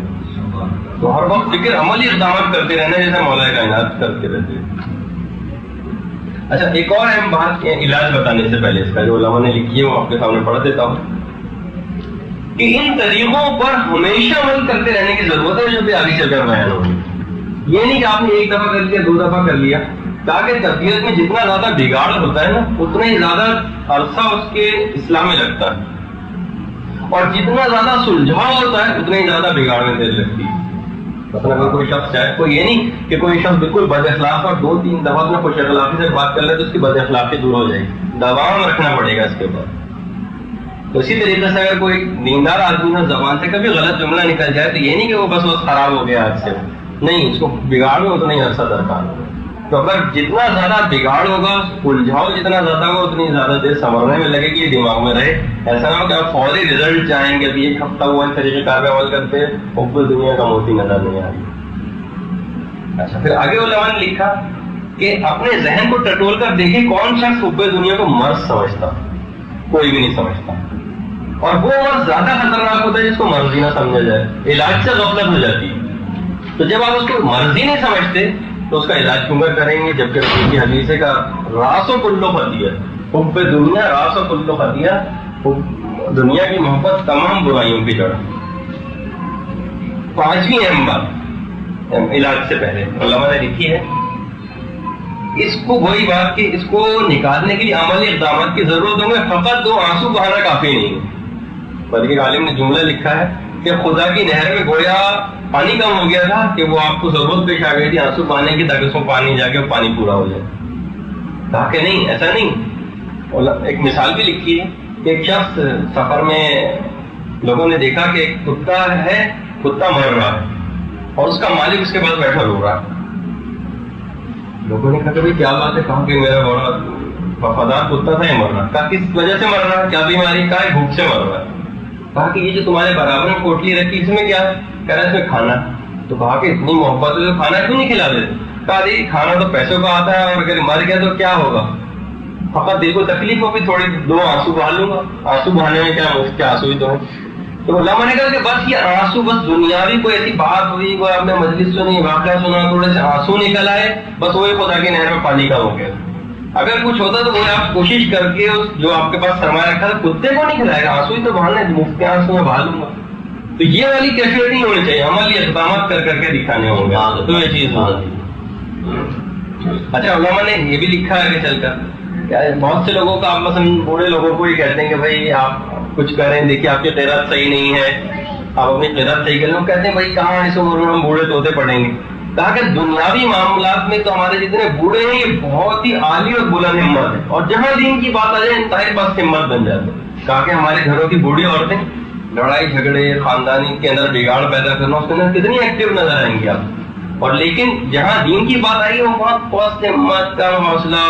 تاکہ ہم ان کو پست ہمت اور کم حوصلہ مانتے اگر وہ دنیاوی معاملات میں پست ہمت ہوتی. جھگڑا کرنے سے ڈر لگتا ان کو، بھائی جھگڑا کون کرے؟ پست ہمت ہے نا، تو جھگڑے سے ڈرنا چاہیے ان کو. لیکن نہیں، جھگڑے کے اندر آگے آ گئے، اس کا مطلب عالی ہمت ہے لیکن صرف اخروی معاملات میں نہیں. علماء نے ایک آخری بات اس سے میں اور لکھی ہے، بعض دفعہ ان طریقوں پر عمل کرنے میں اگر ناکامی بھی ہو تب بھی کامیابی. کہ اگر انسان کوشش کر کے اس امراض روحانیہ کو نکالنے کی تقویٰ میں لگ جائے گا اور اس دوران اس کو موت آ جائے تو یقیناً وہ بخش دیا جائے گا. اس راہ میں قدم تو رکھ دے بس. اچھا اب میں آیت اللہ دستگیر شیرازی کا ایک جو انہوں نے اس موقع پر لکھا ہے اپنی کتاب کے اندر، فرماتے ہیں اے جوانو جب تم چھوٹے تھے تو تم بچوں کے ساتھ جمع ہو کر کھیلا کودا کرتے تھے. اے 30 سال کے آدمی کیا اب بھی تمہارا دل کھیل کود میں پڑا ہوا ہے؟ اب تو تم میں پختگی آ جانی چاہیے تھی. بچپن میں تم 1-2 آنوں کو اس طرح مٹھی میں دبا کر اس کی حفاظت کرتے تھے کہ اب بھی تمہیں پیسے سے اتنی محبت. آخر تم رہ خدا میں تو خرچ کیوں نہیں کرتے؟ آخر تم کب بڑے ہوں گے؟ آگے چل کے کہتے ہیں 3-4 سال کے بچے لڑنے کے بعد چند گھنٹوں میں دوستی کر لیتے ہیں اور بغیر کسی بغض و عناد کے دوبارہ کھیلنے مصروف ہو جاتے ہیں. اس کے برعکس یہ 40-50 سال کے بوڑھے لوگ اگر ایک دوسرے سے ناراض ہو جائیں تو ہمیشہ کے لیے دل میں کینہ اور کدورت بھر لیتے ہیں. کیا تم بچوں سے بھی زیادہ بچے بن گئے؟ اے لڑکیوں جب تم چھوٹی ہوتی تھی تو گڈے گوڑیوں سے کھیلا کرتی تھی، لیکن اب تم بالغ ہو گئی ہو. عزت و عفت اور پردہ تمہارے شان ہے. اب خود نمائی اور حسن فروشی کرنا تمہیں زیب نہیں دیتا. اب پھر آگے فرماتے ہیں آپ سب کو بلند حوصلے، عزم و ارادے ہی کے باعث علی ابن ابی طالب کی ہمسائیگی کا شرف نصیب ہو سکے گا. تو اصل میں جو پہلا علاج جو لوگوں نے بیان کیا وہ یہی کہ انسان عزم و ارادہ تو کرے کہ نہیں مجھے امراض روحانیہ کو اپنے اندر سے نکالنا، حب دنیا بھی اس کے اندر سے. اصل میں علماء نے کہا کہ لوگ کہتے ہیں بھائی ہم نے یہ کام کرنا تو بہت چاہا، گناہ سے بہت پیچھے چھڑانے کی کوشش کی لیکن ہوا نہیں. ان کا ہوا اس وجہ سے نہیں کہ آپ نے ارادہ نہیں کیا تھا، فقط تمنا کی. مضبوط ارادہ یہ تو سب سے پہلے کرنا پڑے گا. مضبوط ارادہ کس کو کہتے ہیں؟ آپ کا ارادہ میں یہاں سے مضبوط ارادہ یہاں سے گھر واپس جاؤں گا، اس کے لیے آپ باہر نکلیں گے، گاڑی کے اندر بیٹھیں گے، کوئی سواری کریں گے، پھر گھر کے کچھ کرتے ہوئے بھی نظر آئیں گے. پھر تمنا ہے کہ بھائی گھر چلا جاؤں، دیکھیں پہنچوں یا نہیں پہنچوں. اس کا مطلب کہ صرف آپ نے تمنا کی ارادہ نہیں کیا. جیسے ہمارے لکھا ہے کہ لوگ آ کر ہم سے کہتے ہیں کہ مولانا دعا کریں کہ مولانا کہ ہمیں حج کی سعادت نصیب ہو جائے. کہاں پیسے بھی ہیں, وہاں پیسے بھی ہیں, سب کچھ ہے. بس کہا کہ ٹھیک ہے جب حج کی تاریخ آئے تو ہم نام اپلائی کیجیے گا, جب وہاں سے آ جائیں اور اس میں چیک آپ جمع کرنا تو ہمیں آ کے بتا دیجیے, ہم آپ کا ہاتھ پکڑ کے جہاز میں سوار کرا دیں گے. اصل میں یہ ہے کہ آپ حج کرنا ہی نہیں چاہتے, اس وجہ سے آ کے یہ بانے بازی کرتے ہیں ہمارے لیے دعا کیجیے گا. اچھا, علاج نمبر 2, حب دنیا نکالنے کے. اگر موت کے انتظار کی کیفیت آپ میں پیدا ہو جائے تو حب دنیا دل سے نکل جائے گی.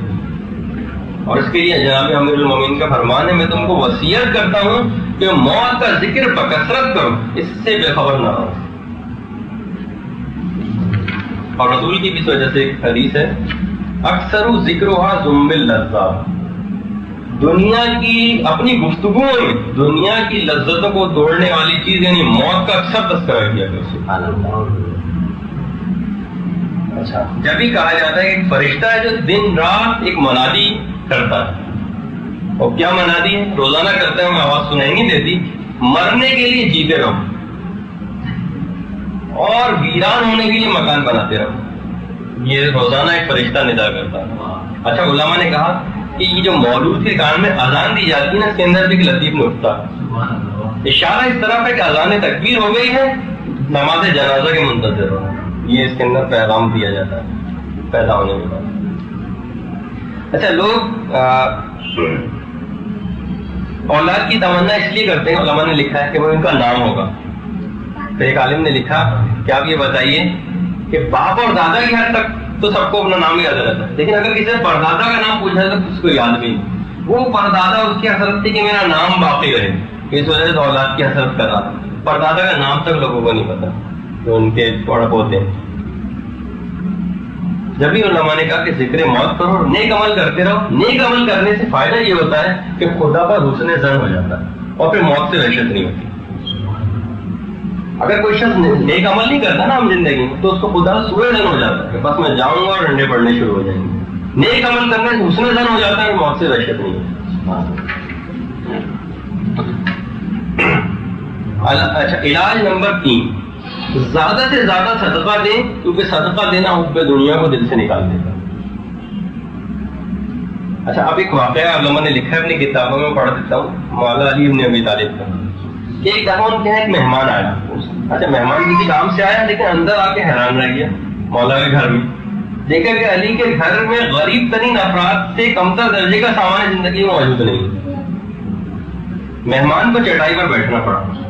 مہمان سے رہا نہ گیا. عرض کیا مولا آپ اپنے گھر کو بڑھاتے کیوں نہیں, آپ تو مسلمانوں کے پیشوا ہیں. آپ نے جواب دیا, جواب سنیے, ہم اہل بیت پیغمبر جو بھی اچھی اور نئی چیز حاصل کرتے ہیں اس گھر کی طرف روانہ کر دیتے ہیں جو ہمارے پیش نظر ہے, اور ہم اس گھر کی سجاوٹ میں مجبور ہیں. تم کو یہ جو خالی خالی نظر آ رہا ہے نا, یہاں بہت کچھ تھا مگر ہم نے بہت پہلے وہاں روانہ کر دیا. سبحان اللہ, اللہ اکبر, اللہ اکبر, اللہ اکبر. علماء اعلام میں ایک ہمارے عالم گزرے سید ابن طاؤس, نام سنا ہوگا آپ نے. وہ اپنی کتاب کے اندر فرماتے ہیں زکوٰۃ میں 1/10 عشر جس کو کہا جاتا ہے وہ فقراء کو دینے کے لیے معین کیا ہے. ہم اللہ کی ان سب نعمتوں کے باوجود اس کو الٹ کرتے ہیں, عشر 1/10 خود رکھ لیتے ہیں اور باقی 1/9 فقیروں میں تقسیم کر دیتے ہیں. جبکہ 1/10 جو ہے وہ فقراء کو دینے کے لیے وہ ہم خود رکھ لیتے ہیں, 1/90 فقیروں کو دیتے ہیں. اوپر دنیا نکالنے کے یہ نہیں, مقصد یہ ہے اصل میں تمام واجبات کا بھی ایک حکمت یہ بھی ہے, صدقہ, خیرات, فطرہ, خمس, زکوٰۃ, یہ مال جب نکلے گا اوپر دنیا خود بخود کم ہوتی جائے گی. حکمت یہ بھی ہے اس کے اندر. اور وہ پھر علماء اخلاق میں سر فہرست جناب شیرازی ان کے جملے ہیں, دنیاوی وسائل رکھنے کے باوجود بھی دل اس سے نہ لگائیں. فرماتے ہیں گھر میں سوئمنگ پول موجود ہو لیکن حوض کوثر سے بھی دل اچاٹنا ہو جائے. ٹھیک ہے کہ گھر کے اندر آپ کے لان ہو لیکن باغ رضوان بھی آپ کے پیش نظر رہنا چاہیے. سرسبز و شاداب جگہ پر بیٹھنے کے بعد بھی علی کی قربت کو نہ بھول بیٹھیے, یہ جملہ ہے. تو بہرحال سب تمام مسائل زندگی رکھیں, دل نہ لگائیں. باغ میں بیٹھیں تو باغ رضوان یاد رہنا چاہیے, سوئمنگ پول سامنے تو حوض کوثر کی یاد آنی چاہیے. سرسبز و شاداب جگہ تو علی کی قربت کو نہیں بھولنا چاہیے. علاج نمبر 4, ایثار و سخاوت کی صفت پیدا کرنے سے بھی حب دنیا دل سے نکل جاتی ہے. مولا کائنات اپنے غلام قمبر کے ساتھ ایک دن بازار گئے اور 2 قمیضیں خریدی.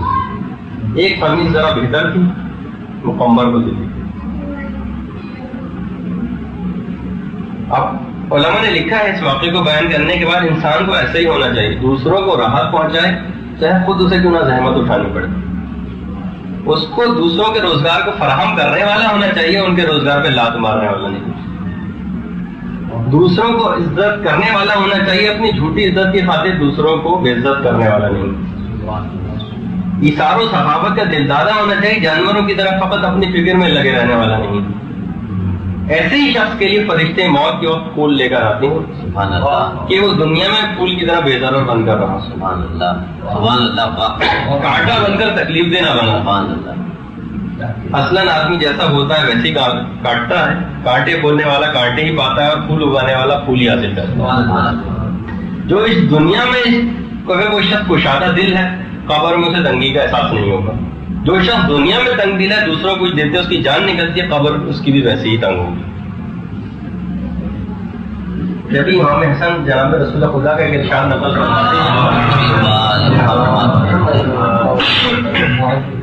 میری امت کے بہت سے لوگ نماز اور روزے کی کثرت کی وجہ سے نہیں بلکہ ان کے دلوں کی سلامتی، سخاوت اور مسلمانوں کے ساتھ ہمدردی اور غمخواری ان کو جنت میں لے کر جائے. علاج نمبر 5، ہر وقت آخرت کو یاد رکھیں. اچھا علماء نے اس کا ایک طریقہ یہ بتایا ہے کہ روزانہ کچھ وقت شہید مطہری نے تو وہ وقت جو 1 گھنٹہ بتایا، تنہائی میں 1 گھنٹہ تفکر کے لیے نکالیں. بس غور کریں اپنی حالت ذات پر. روزے انسان سوچے کہ مثلا میں مروں گا، میرے ساتھ یہ چیزیں ہوں گی، پولیس رات کی میں کس طریقے سے چلوں گا، میدان حشر میں میرے ساتھ کیا کیا جائے گا، دوزخ کا عذاب کیسا کیسا ہوگا. 1 گھنٹہ شہید مرتضیٰ مطہری نے لکھا ہے. لیکن بہرحال میں اپنی طرف سے ترمیم کروں کہ کم سے کم 5 منٹ بالکل تنہائی، جس میں آپ کی کوئی مصروفیت نہ ہو، نکالنا پڑے گا، جس میں کوئی انٹرپشن نہ ہو، آمد و رفت لوگوں کی نہ ہو. گناہ چھوڑنے کے جو عمومی طریقے علماء نے بتائے اس میں ایک یہ بھی کہ تھوڑا دیر تفکر کے لیے روزانہ آپ نکالیں گے، پھر اس میں چاہے وسعت پیدا کر لیں. 5 منٹ سے 10 منٹ سے 15 منٹ سے 20 منٹ سے 1 گھنٹہ شہید مطہری نے لکھا. کیونکہ قرآن کی قائد بھی ہے لعلکم تتفکرون فی الدنیا والآخرہ. آخر تم دنیا اور آخرت کے متعلق فکر کیوں نہیں کرتے؟ اس کا مطلب فکر کرنے کے لیے کچھ وقت نکالنا پڑے گا. اچھا دیکھیے، اس طرح سے آپ علماء نے لکھا ہے کہ آخرت کی فکر اس طرح سوال رہنی چاہیے. ایک واقعہ لکھا ہے ایک عالم کا کہ ایک دفعہ خواجہ فروش ان کے سامنے سے گزرا، چیخ مار کر بے ہوش ہو گیا اور اس سے پہلے فرمایا جب 10 نیکیوں کی قیمت 1 روپیہ ہے تو ہم بروں کی کیا قیمت ہوگی. دماغ پہ ہر وقت بس آخرت سوال ہے نا، تو ککڑیوں کی وجہ اختیار کی طرف دماغ سے لگے ہوئے. علماء نے کہا ایسے ہی آخرت کی فکر ہر وقت سوال رہنی چاہیے. امام سجاد ایک دفعہ اونٹ پر جا رہے تھے، یہ اونٹ ایک جگہ رک گیا. امام نے مارنے کے لیے تازیانہ اٹھایا، ہاتھ روک لیا. ڈر ہے میں سلمان کو تازیانہ ماروں اور کل مجھ سے اس کی باس پرس ہو جائے. تو بہرحال یہ وہ ہے کہ ان سب کے نزدیک آخرت بہت اہم تھی، اور یہ صرف سوچ بچار کے ذریعے ہی اس کے لیے آپ کو وقت نکالنا پڑے گا. اور سب سے بہترین جو طریقہ ہے وہ یہ کہ اس کے لیے، یعنی میں اتنا زیادہ زور اس وجہ سے دے رہا ہوں کہ حب دنیا نکالنے کے لیے اگر اس چیز کو آپ نے رائج کر لی گھر میں، اور اسلام نے تو بہت پہلے سے بتائی، تو اس سے بہتر کسی کی شاید اثرات آپ نہ دیکھیں. وہ کیا ہے؟ وضو کی مستحب دعائیں لکھ کر جس جگہ بیسن ہم نے وضو کرتے ہیں وہاں لگاتے ہیں. آپ دعائیں دیکھیں اور بس ترجمے کے ساتھ وہ یاد ہونی چاہیے. ایک لائن کی دعا. علاج نمبر 7، بس میرا خیال ہے آخرت کی ہولناکیوں کے متعلق معلومات بڑھاتا رہے. اور اس کے علماء نے ریکمینڈ کیا ہے کہ شیخ عباس قمی کی کتاب منازل الاخرہ کا مطالعہ بہت مفید. آخرت کی ہولناکیوں کے متعلق معلومات. علاج نمبر 8، جنت کی تفصیلات کا مطالعہ بھی عرق ریزی سے کریں، کیونکہ انسان کو لذتوں کی طرف رغبت ہوتی ہے. ہولناکیوں کے متعلق بھی معلومات پوری لینا ہے اور جنت کے متعلق بھی مکمل معلومات لینا ہے.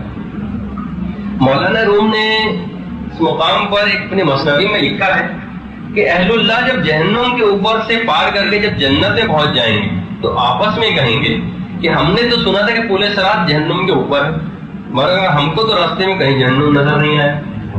فرشتے کہیں گے تم نے راستے میں ایک باغ دیکھا تھا؟ وہ کہیں گے ہاں باغ تو دیکھا تھا۔ فرشتے کہیں گے کہ وہ جہنم ہی تھا، تمہارے اعمال کی برکت سے تمہیں باغ کی صورت نظر آیا۔ سبحان اللہ، سبحان اللہ۔ تو جنت کی کیا تفصیلات ہیں وہ انسان اپنے اس کے متعلق معلومات بڑھاتا ہے۔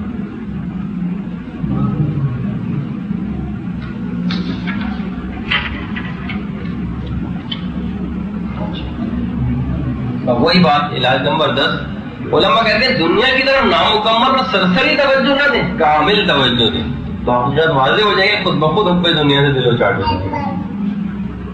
کہا کہ اصل میں آپ نے، ایک عالم نے تو اپنی کتاب میں لکھا ہے، آپ برقعے کے اوپر سے دیکھ کر دنیا پر عاشق ہو گئے، برقع اٹھا کے نہیں دیکھا۔ کبھی کہا نا میں نے، علماء عرفان نے اس کو خواب میں دیکھا دنیا کو، تو بوڑھے کی شکل میں، بوڑھیا کی صورت میں نظر آئی، تو آپ اوپر سے سرسری سے آپ نے دیکھا۔ اور جو علماء عرفان انہوں نے حقیقتاً دیکھ لیا، اس وجہ سے وہ مذمت کریں، آپ کی سمجھ میں نہیں آ رہا۔ اچھا،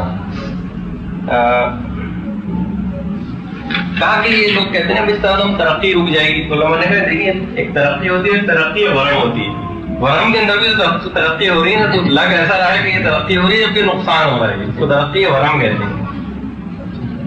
اچھا، فنائے لوگ کہتے ہیں بھائی ہاں آپ زیادہ بات نہ کریں، ہمیں پتہ ہے کہ دنیا فانی ہے، ہم کو ایک دن مر جانا ہے۔ علماء نے کہا کہ دیکھیے اگر کوئی شخص یہ کہتا ہے، اگر کوئی بیٹا اپنے باپ سے بد کلامی کرے تو لوگ سمجھاتے ہیں بیٹے کو، دیکھ یہ تیرا باپ ہے، باپ بھائی اس کو تو پتا، آپ سے زیادہ پتا ہے کہ اس کا باپ ہے۔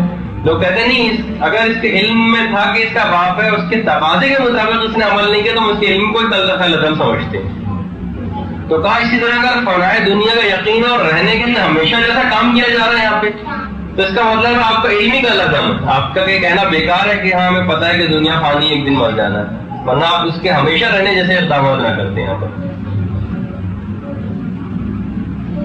اور انہوں نے کہا کہ بہرحال یہ جو تھوڑی بہت غفلت فی الآخرت ہے نا، یہ خدا کی طرف سے، کیونکہ اگر ہر شخص کے سامنے ہر وقت موت سامنے کھڑی رہے تو دنیا میں کبھی کوئی کام نہیں کر سکتا اچھی طرح سے۔ اس کا مطلب اتنی غفلت تو خود خدا نے رکھی ہے کہ دنیا کے معاملات چلتے رہے ہیں، لیکن اگر یہ بہت کم ہو جائے اور دنیا ہی دنیا چھا جائے تو سارے کام بگڑتے چلے جائیں گے۔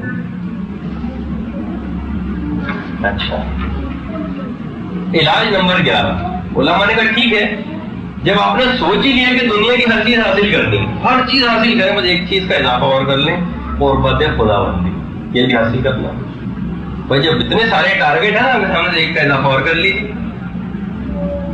اچھا، گناہوں سے حتی الامکان بچنا، اس کے اندر یہ سب سے پہلی چیز ہے۔ اس کا طریقہ یہ ہے کہ آپ واجبات اپنے سارے ادا کر لیجیے، گناہوں سے اپنے آپ واجبات جیسے مثلاً اگر آپ کے قضا نمازیں آپ پر واجب ہیں تو اپنی قضا نمازوں کو اتارنا شروع کریں۔ اس کا مطلب ہے کہ اب آپ کو سمجھ آ رہا ہے کہ مجھے وہاں جا کے حساب کتاب دینا ہے، تو خود بخود حب دنیا کم ہو جائے گی، روزے رکھنے شروع کر دیجیے۔ اگر آپ پر کچھ خمس واجب الادا باقی ہے تو اس کو نکالنے کی فکر کیجیے، یعنی اپنے جو آپ پر قضا واجبات ہے اس کو اتارنے کی فکر کیجیے، تو حب دنیا خود بخود کم ہوگی۔ کیونکہ جب قرآن کی آیت نازل ہوئی تھی نا، اتقوا اللہ حق تقاتہ، ایسا تقوی اختیار کرو جیسے حق ہے تقوی اختیار کرنے کا، تو صحابہ کرام گھبرا گئے، خدا کا جیسا حق سمجھتا ہے کیسا ہر تقوی اختیار کر سکے۔ تو پھر اس کی دوسری آیت وضاحت میں نازل ہوئی، فاتقوا اللہ ما استطعتم، جتنی استطاعت ہے اتنا ہی تقوی اختیار کر لو، بس تمہارے لیے کافی۔ جبکہ حضرت موسیٰ کو علماء نے ایک جملہ لکھا ہے میرا یہاں پر، ایک محاورہ ہے، ترک کلی سے کوشش بےہودہ ہی اچھی ہوتی ہے۔ کچھ تو کریں نا، تھوڑا بہت ہی کوشش کریں، چاہے وہ بےہودہ کوشش ہی صحیح، کہ گناہوں سے کچھ تو اپنے آپ کو بچائیں۔ معاذ اللہ کبھی گناہ ہو بھی جائے تو یہ نہ سمجھیں گے بس اب تو مردود ہو گئے، پھر بھی اللہ ہی کو لپٹیں اور یہ سمجھ کر یہ سمجھتے ہیں گناہوں کا علاج وہی کر سکتا ہے۔ حضرت موسیٰ کو وہی آئی کہ موسیٰ میرا محبوب بندہ وہ ہے جو مجھ سے ایسا تعلق رکھے جیسا بچہ اپنی ماں سے رکھتا ہے۔ پوچھا الہی تعلق کیسا ہوتا ہے؟ فرمایا ماں بچے کو مارتی اور بچہ اسی کو لپٹتا ہے، اس طرح سے تعلق ہوتا ہے۔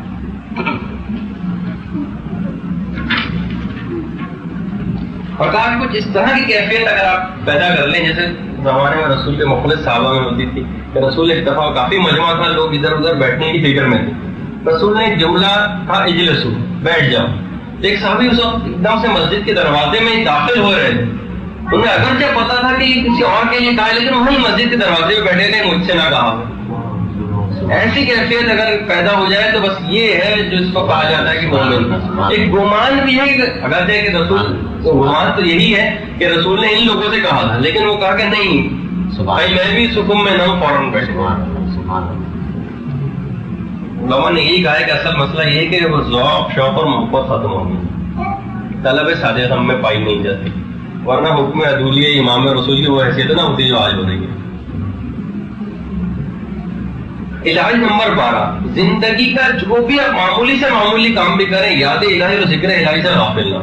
ہر کام سے پہلے علماء نے لکھا ہے بسم اللہ. جیسے سید ابن طاؤس جن کا بھی میں نے واقعہ نقل کیا، ان کے متعلق ہے کہ جب بھی ایک سے زائد مثلا کھانے 2-4 سامنے رکھے ہوئے، ہم تو یہ کرتے ہیں نا کہ ایک دفعہ بس شروع میں بسم اللہ کہہ لیتے ہیں. ہر کھانا جو بھی دوسرا ہوتا تھا اس سے پہلے بسم اللہ کہتے تھے، دودھ پیتے تھے اس سے پہلے بسم اللہ.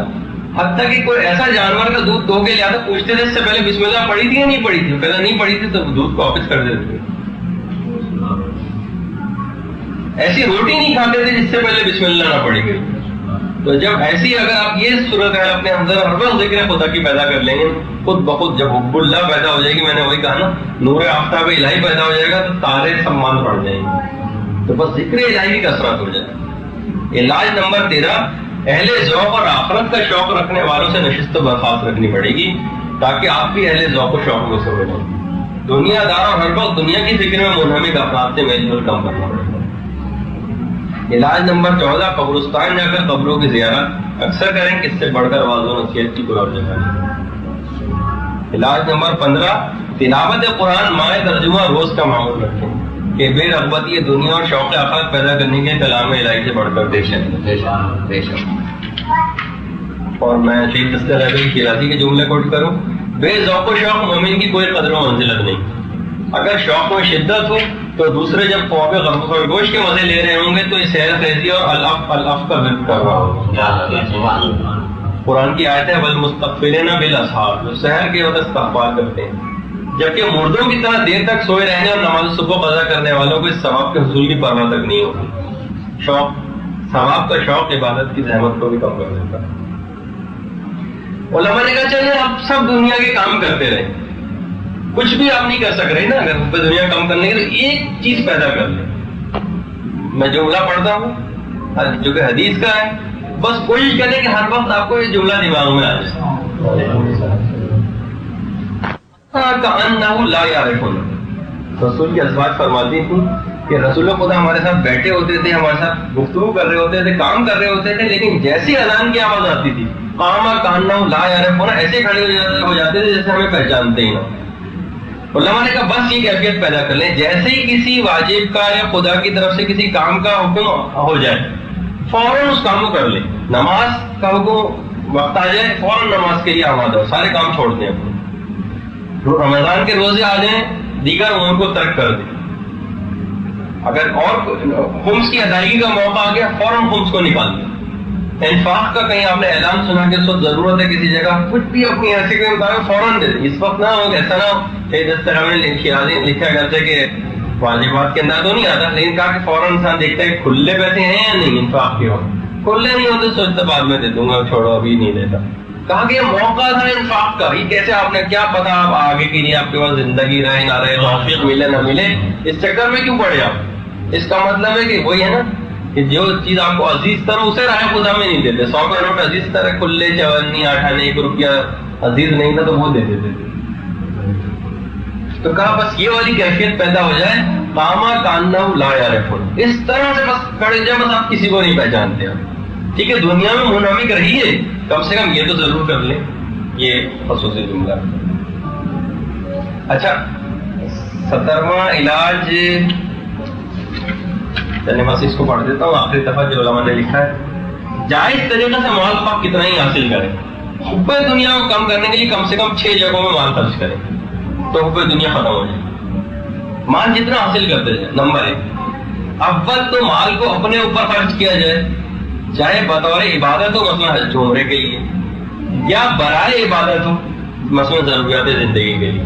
کیونکہ اگر ضروریات زندگی نہیں حاصل کی اس نے ہر وقت دل اسی میں لگا رہے گا اور خدا کی طرف متوجہ نہیں ہو سکے گا. تو ایک تو ٹھیک ہے اپنے اوپر خرچ کرے. نمبر 2 اس مال سے صدقہ لے، اس کا ثواب بہت زیادہ ہے. نمبر 2 اس مال کو اگر آپ صدقے میں خرچ کرتے ہیں اپنے، یا جتنا بھی حاصل کریں حب دنیا کا ہو. نمبر 3 تیسری چیز مروت میں خرچ کرے. انسان اپنے دوستوں عزیزوں کو کھلائے، خواہ وہ غنی اور دولت مند کیوں نہ ہو، کیونکہ نیکی بہرحال نیکی خواہ دولت مند سے کیوں نہ کیجیے گا. ان کو ہدیے دینا، ان کو تحفے تحائف دینا، غم گساری اور ہمدردی کرنا بھی، یہ اس سے صفت سخاوت پیدا ہوتی ہے. نمبر 4 جہاں مال کو خرچ کرنا ہے وہ ہے تحفظ ناموس کے لیے. کیونکہ یہ مال ہی ہے، علماء نے لکھا ہے جملے سنیے ان کے، یہ مال و دولت ہی ہے جو آدمی کو دنیا کی نظروں میں باعزت اور محترم بناتا ہے. یعنی یہ مالدار لوگ وہ ہیں کہ دنیا ان کی محتاج ہوتی ہے، وہ خود دنیا سے بے نیاز ہوتے ہیں. اس دولت کی وجہ سے ان کے پاس دوستوں اور بھائیوں کی کمی نہیں ہوتی. اس سے آدمی لوگوں میں محبوب و مقبول ہوتا ہے، کسی کی ہمت نہیں ہوتی اسے حفاظت سے دیکھ سکے. اور بعض دفعہ بہت سے شہری لوگوں کو دینے سے ان کی زبان درازی، چغل خوری، فوج گوئی، غیبت کی راہ بند ہو جاتی ہے. بس ان کو کچھ دے کر ان کا منہ بند کرنا پڑتا ہے. اس کے لیے حضور کا ارشاد بھی ہے جو مال زبان درازوں اور چغل خوروں سے اپنی عزت بچانے کے لیے انہیں دیا جائے وہ بھی صدقہ ہو جاتا ہے. 5واں موقع ہے کہ حق خدمت ادا کیا جائے، یعنی ان لوگوں کو دیا جائے جو خدمت کرتے ہیں، مثلا خادم، ملازم وغیرہ. کیونکہ ظاہر ہے کہ بازار جانا، کپڑے دھونا، سودا سلف لانا اگر کسی کے پاس مالدار کے پاس یہ موجود ہیں تو ان کے اوپر مال، کیونکہ اس نے ان کو اور دیگر زحمتوں سے بچا لیا اس کے ملازمین. اچھا اب دیکھیے، کیونکہ عبادتیں کرنا اگر سارا وقت انہی کاموں کی نظر ہو جائے، مثلا آپ نے نہیں رکھے، تو ان عبادات کو ادا کرنے کے لیے وقت کہاں سے آئے گا؟ خصوصاً جبکہ عمر کم ہے اور موت قریب سے قریب آ رہی ہے. سفر آخرت کی منزل بہت طویل اور لمبی ہے، اس کے لیے زیادہ راہ بہت زیادہ درکار ہے. ایک ایک سانس قیمتی ہے، لہٰذا جس مشغولیت سے بھی گریز ممکن ہو اس سے گریزاں رہنا چاہیے تاکہ زیادہ سے زیادہ وقت عبادت کے لیے میسر آ سکے، اور بغیر پیسوں کے ہو نہیں سکتا. یعنی اگر مال ہوگا تو کچھ نوکر کو دے کر کچھ دوسرے کاموں سے کروائے جا سکتے ہیں، خود ان سے آپ بچ سکتے ہیں. علماء نے لیکن یہ بھی لکھا ہے، اس میں شک نہیں کہ اپنا کام اپنے ہاتھ سے کرنے میں ثواب ہے، لیکن یہ درجہ ان لوگوں کا ہے کہ جن کی عبادت بدنی ہوتی ہے نہ کہ دل سے.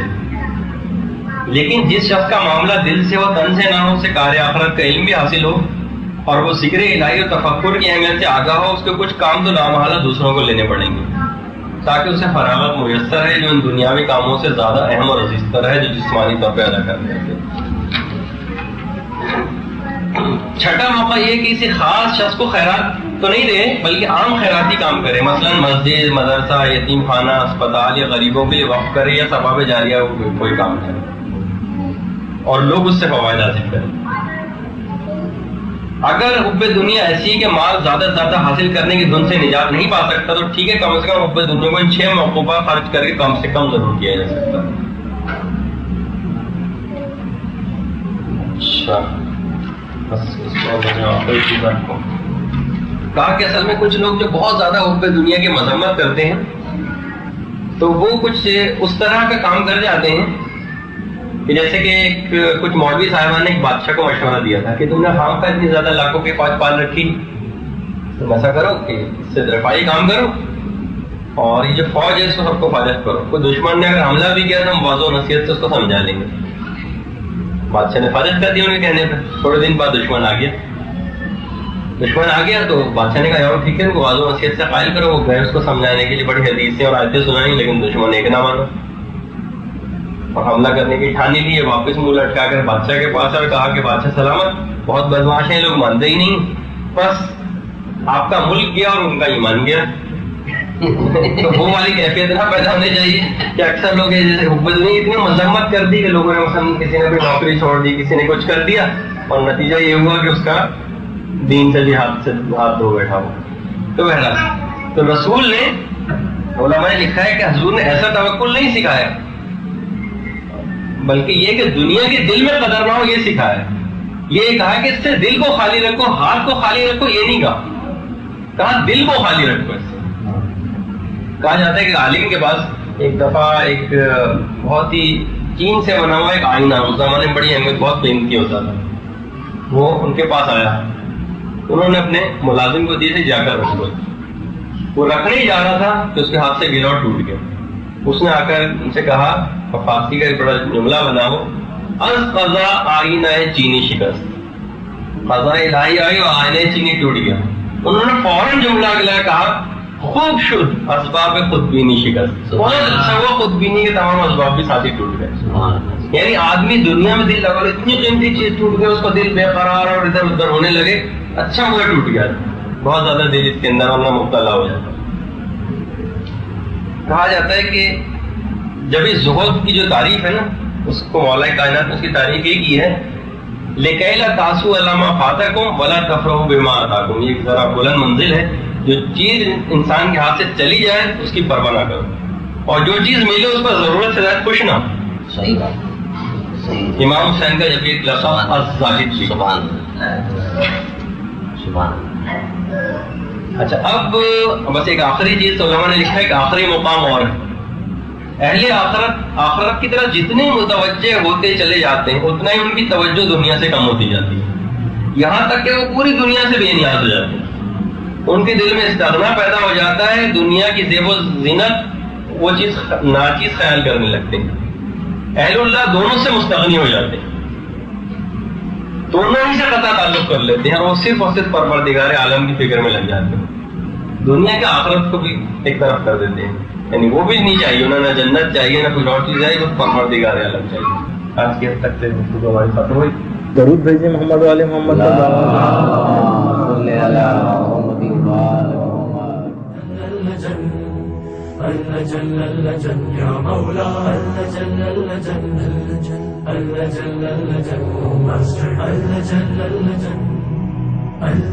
يا صاحب السماء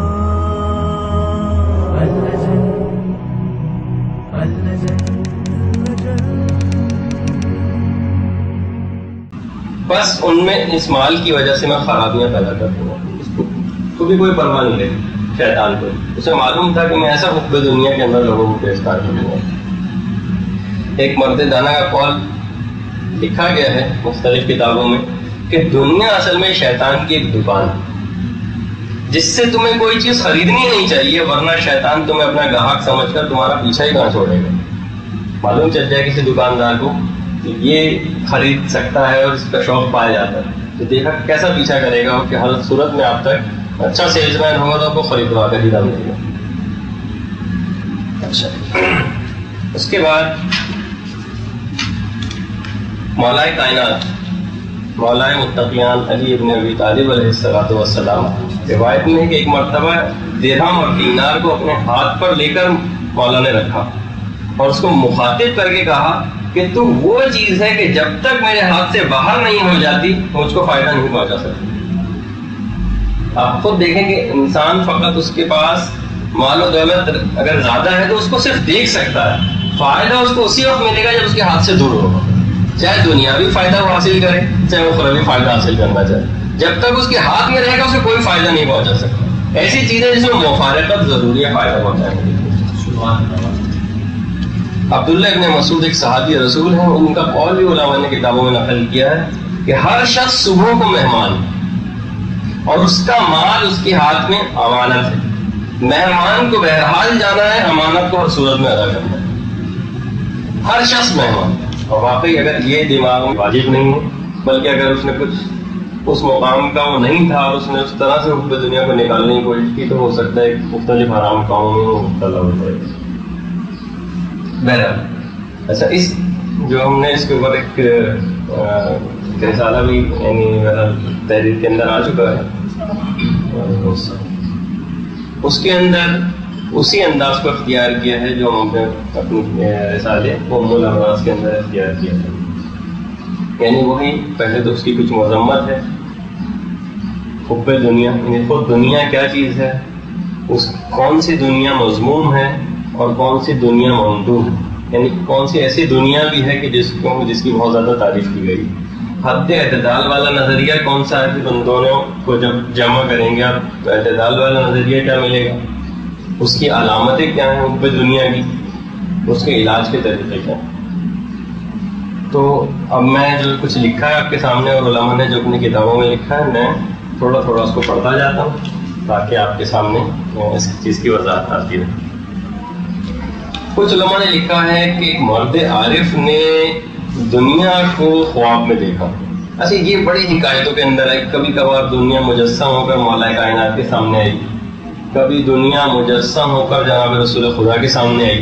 تو اسی طریقے سے عرفاء جو مقام حقیقت تک پہنچ جاتے ہیں اور چیز کو اپنی اصل نگاہ کے اندر وہ دیکھ لیتے ہیں, انہوں نے اس دنیا کو خواب میں دیکھا کہ وہ بڑھیا ہے. ظاہر ہے کہ دنیا کی کب سے پیدائش سے اس حوالے سے آپ حساب لگائیں تو دنیا ایک بڑھیا ہے, لیکن وہ ہے ابھی تک کام. اللهم صل على محمد وآل محمد. اللهم صل على أعوذ بالله من الشيطان الرجيم. بسم الله الرحمن الرحيم. الحمد لله وكفى وسلام على عباده الذين اصطفى.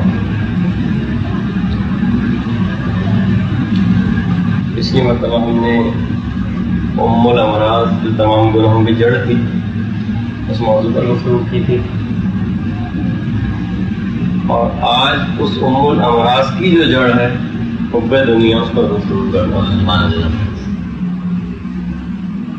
اچھا, ہوتا یہ ہے کہ جب بھی کوئی شخص تقوی کے میدان میں قدم رکھتا ہے اس کے سامنے اتنے گناہ نظر آتے ہیں کہ اس کو سمجھ نہیں آتا میں کس گناہ کو چھوڑوں, کیسے چھوڑوں, لاہ عمل نہیں طے کر پاتا. تو وہی ہے کہ اگر جڑ پہ حملہ کر دیا جائے بجائے کہ انسان شاخوں کو اور برگوں کو اور پتوں کو قطع کرے, جڑ سے ہی اس چیز کو ختم کر دیا جائے تو اس سے نکلنے والی جتنی شاخیں تھیں وہ سب بھی خود بخود ختم ہو جاتی ہیں. تو بہرحال اسی کے اندر ایک چیز یہ دنیا کی محبت بھی ہے جس کا صحیح مفہوم لوگ سمجھ نہیں پاتے. واعظین جو اس کی مذمت پہ آئیں تو اتنی مذمت کر دیتے ہیں کہ خود ان واعظ صاحب کے والد ماجد سے بھی وہ تقویٰ پیدا نہیں ہو سکتا, وہ پھر دنیا نہیں نکل سکتی جتنا وہ بیان کر دیتے ہیں. اور اتنا نکالنا ایک عام شخص کے لیے نہ صرف یہ کہ اگر پیدا ہوتی رہے گی نہ چیزہ چیز اتنا وقت نہیں ہوگا, اور یہ کافی طویل ہے. تو بہرحال اچھا, حضرت ابو درداء رسول ایک صحابی تھے. علم اخلاق کے اندر ان سے بہت ساری حدیثیں اخلاقی کتابوں کے اندر نقل کی گئی. کہنے لگے ہم غریب لوگ مالداروں کے ساتھ ناانصافی کر جاتے ہیں. جو ہم کھاتے ہیں, جو مالدار کھاتے ہیں وہ ہم کھاتے ہیں. ان کا جملے کھانے میں پینے اور پہننے میں ہم برابر کے شریک ہیں. ظاہر وہ بھی لباس پہنتے ہیں, ہم صرف کیفیت کا ایک فرق ہے. فاضل مال کو مالدار بھی استعمال نہیں کرتے, ہاں صرف دیکھتے ہیں, اور دیکھنے کے تو ہمیں بھی مل جاتا. مالداروں کے اوپر اس مال کی حفاظت کی ذمہ داری الگ ہے, ہمارے پاس ہے نہیں تو ہمیں حفاظت کی ذمہ داری بھی نہیں.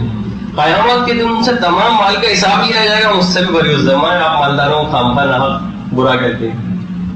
وہ تو بیچارہ کہا جائے ان مالدار لوگوں کو. ابو درداء جو رسول کے سامنے